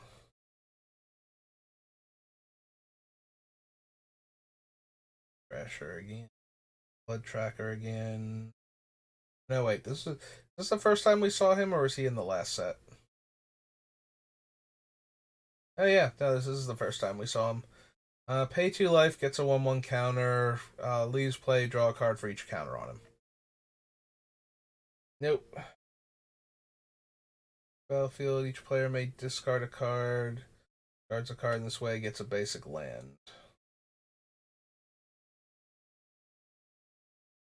Cloud Form, Cold Eye, Coveted Jewel, no.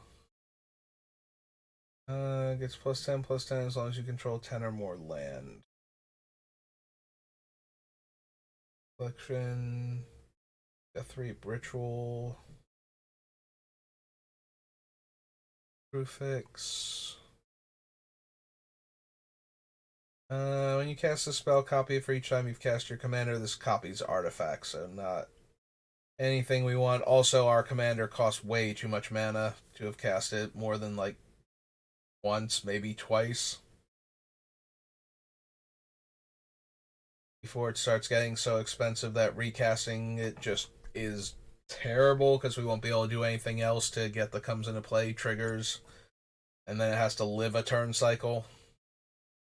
Return X target creature cards from your graveyard to the battlefield and Miracle 2 black and X.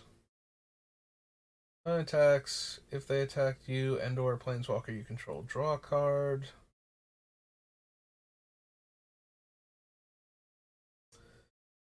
The Genesis Storm. Reveal cards from the top of your library until you reveal a non-land permanent.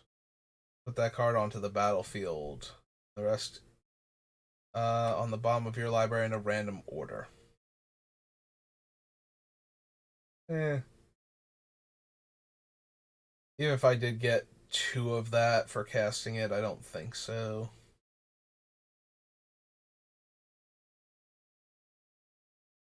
Watchtower.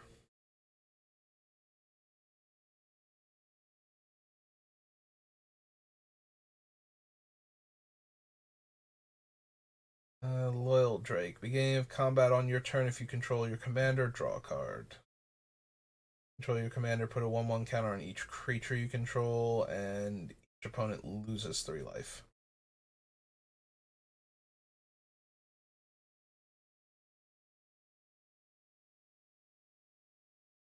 Myth Unbound. Your commander costs 1 less to cast for each time it's been cast from the command zone this game.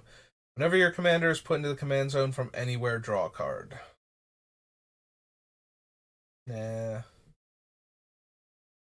That would probably kill most of our creatures. Or another enchantment enters the battlefield, double target creature's power and toughness. 7 drop. I think not. No to the Umbra.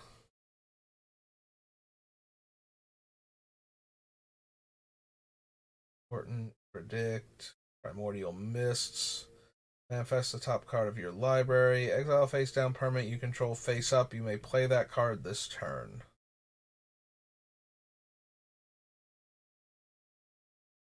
Can't be blocked by creatures with power 2 or less. If a creature an opponent controls would die, instead exile and put a number of 1/1 counters on it equal to the power of the exiled creature. Retrofitter. H plus. Oh, Historic Anthology 5. Okay. I will never recognize those things when I see them in the expansion symbols. In Skullstorm, each opponent sacrifices a creature, and if they can't, loses half their life, so. Too much mana, not going to cast my commander enough, don't care if my opponent's life total changes. That is like everything I don't care about. Choose 2 players whenever damage. Yeah, that just makes them hurt each other. Or both get hurt when one of them's damaged, and that's not helping anything either.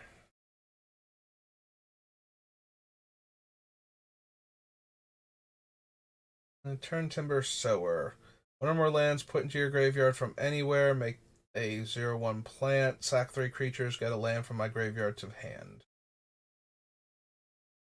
Metalcraft makes opponent's creatures 1/1s. Windgrace's Judgment. Yes. Yes to that one. Hi, Kindred Dominance. You can probably just come off of the list. Windgrace's Judgment.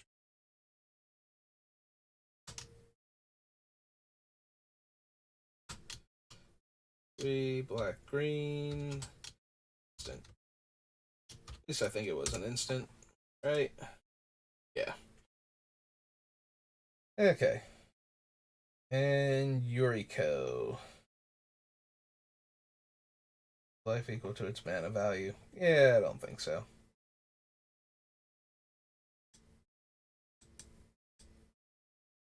So 2018. Next up is 2019. Oh, not format.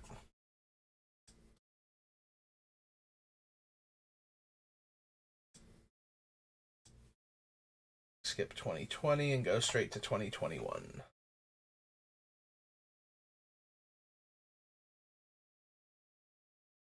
Alright. Changes turn order. Yeah. Apex Allosaurus has Enrage. And that makes it fight, and it fights on B. Opponent controls deals damage to Archfiend, loses that much life, and sacks that many permanents. Alright, this is the one where Angie was one of the commanders. Forget what the other ones were, though. Bone Miser is when I discard cards. Um, Sight, Clever Impersonator, Colossal Majesty, Curse of Fool's Wisdom.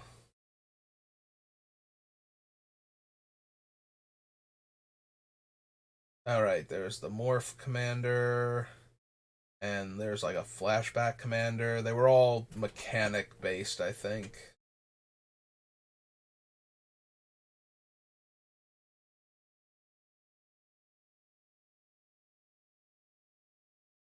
Death, Ghastly Conscription, Adaphase.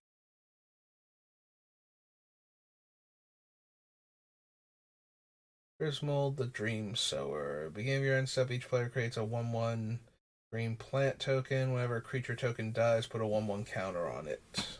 Nope.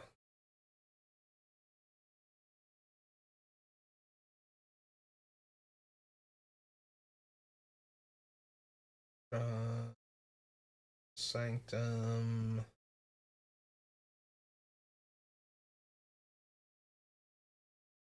First face down creature you cast each turn costs 3 less. Whenever face down creature enters the battlefield under your control, draw a card. Turn face up, counter all abilities your opponents control. Spell Thief. Carrick. I don't think we need for anything. Opponent's creatures are 1/1s and it has flashback. Misery.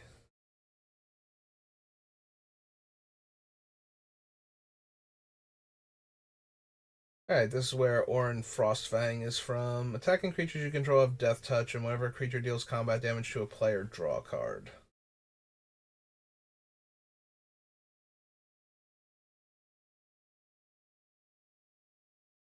Prosperity. I think so. If a non-token creature would die, exile it with a blood counter on it. Once the exiled creature has a keyword, he also has that keyword. Okay.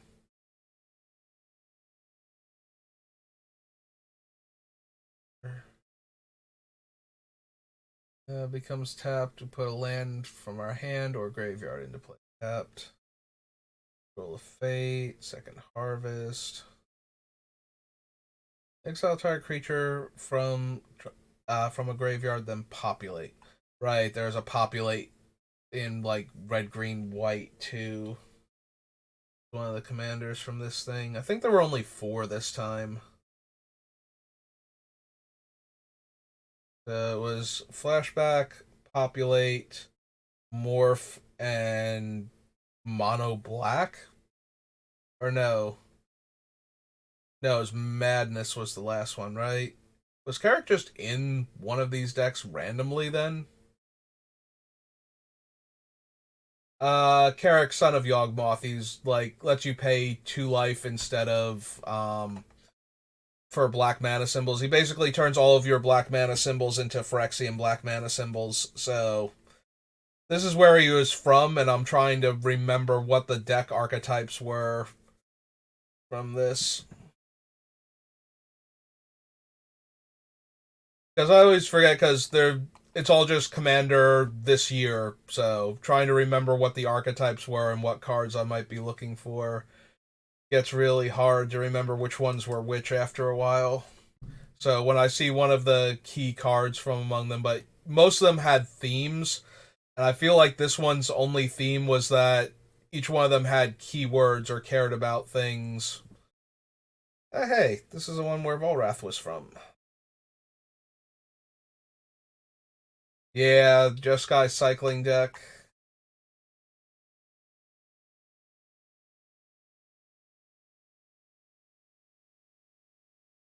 Hey, Well, we're not running. I don't think we care about. Yeah, we don't really care about Volrath for this deck. I already have a Volrath deck anyway. I don't think I would bother running him. Draw a card for each opponent controls fewer creatures than you. No. And then the Wall of Stolen Identity is not anything we need. Okay. So that should do it for that one. That was 2019.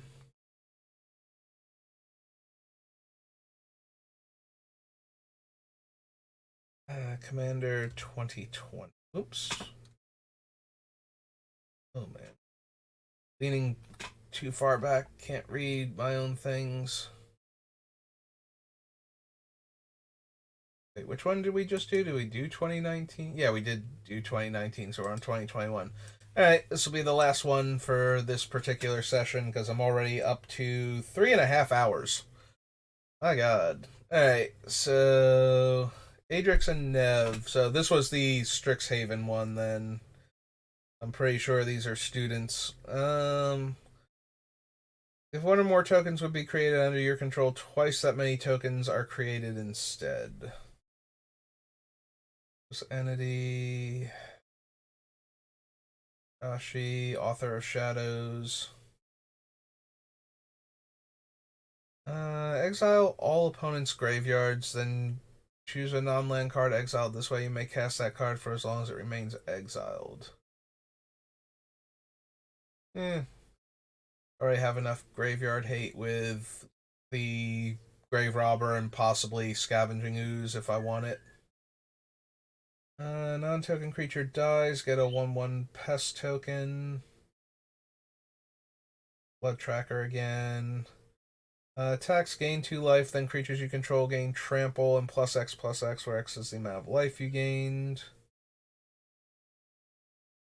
Same number and kind of counters on Plagiarist. No. Target player draws X cards plus an additional card for every time they cast their commander. Cut Purse, Cunning Rhetoric. You have no maximum hand size. Creature token you control deals combat damage to a player. Draw a card. Tempest. Dika. Fractal Theorist. Create a fractal. X is that spell's mana value. Target creature token can't be blocked this turn. Nope.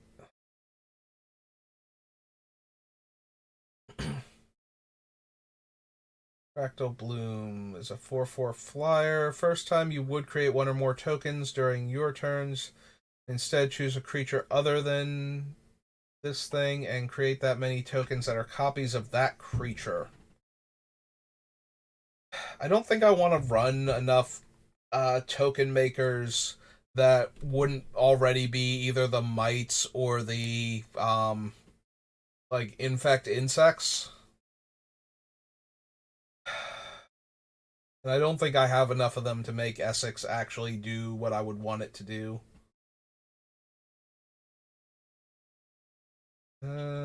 Creature spells cost X less based on the life you've gained. Bane has a wall of text similar to Trading Post, and I don't think I care about any of his modes in this deck enough. Attacks double the number of 1/1 counters on it. Equip 2. Don't need Nexus. Great number of food tokens equal number of opponents you have. Sacrifice another non-land permanent gets +2/+2 until end of turn. Nope. Get +2/+2 and have hexproof. Guillaume Master Chef. 5/3 trample.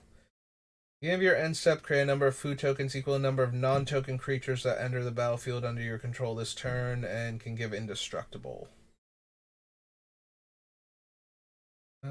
Demonstrate. Return target card from your graveyard to your hand, gain life equal to that card's mana value, and then exile it. It's already 4 mana, and we have to let an opponent do that in order to do it again. Think so? Broodmaster, Idol of Oblivion. Alright, so the black one is mill 5 cards and put a creature from our graveyard on the battlefield. And Infernal Offering, Inspiring Refrain, draw 2, and then suspend it. A Keen Duelist. Yeah, that's the reverse Bob, and no. No to Keen Duelist.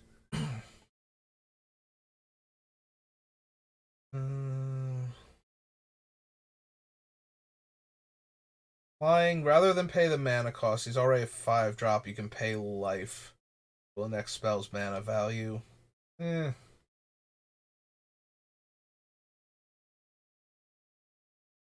Muse Vortex. Top X cards cast instant and sorceries with mana value X or less.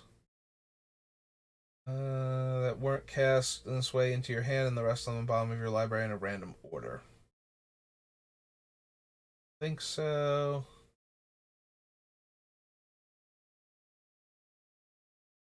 Eight less to cast if you have 8 or more instants or sorceries. Ward 8, and his Magecraft is make another creature an 8/8. Exile all creatures. Each player creates a 0/0 green and blue fractal with a number of 1/1 counters equal to the total power of creatures they controlled. With a growth counter on it, double the number of growth counters on it, then create a fractal with power and toughness equal to the number of counters. All creature tokens, or all non-creature token, or all non-token creatures. Yeah.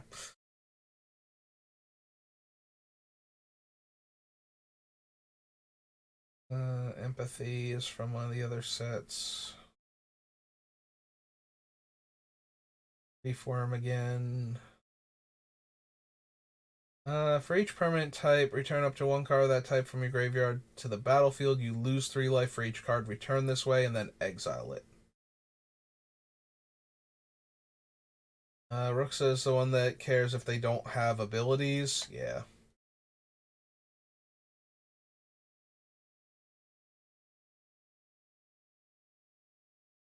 Sequence Engine. Target creature with mana value X or less from a graveyard and make a fractal. Target creature opponent controls can't be blocked and goad it.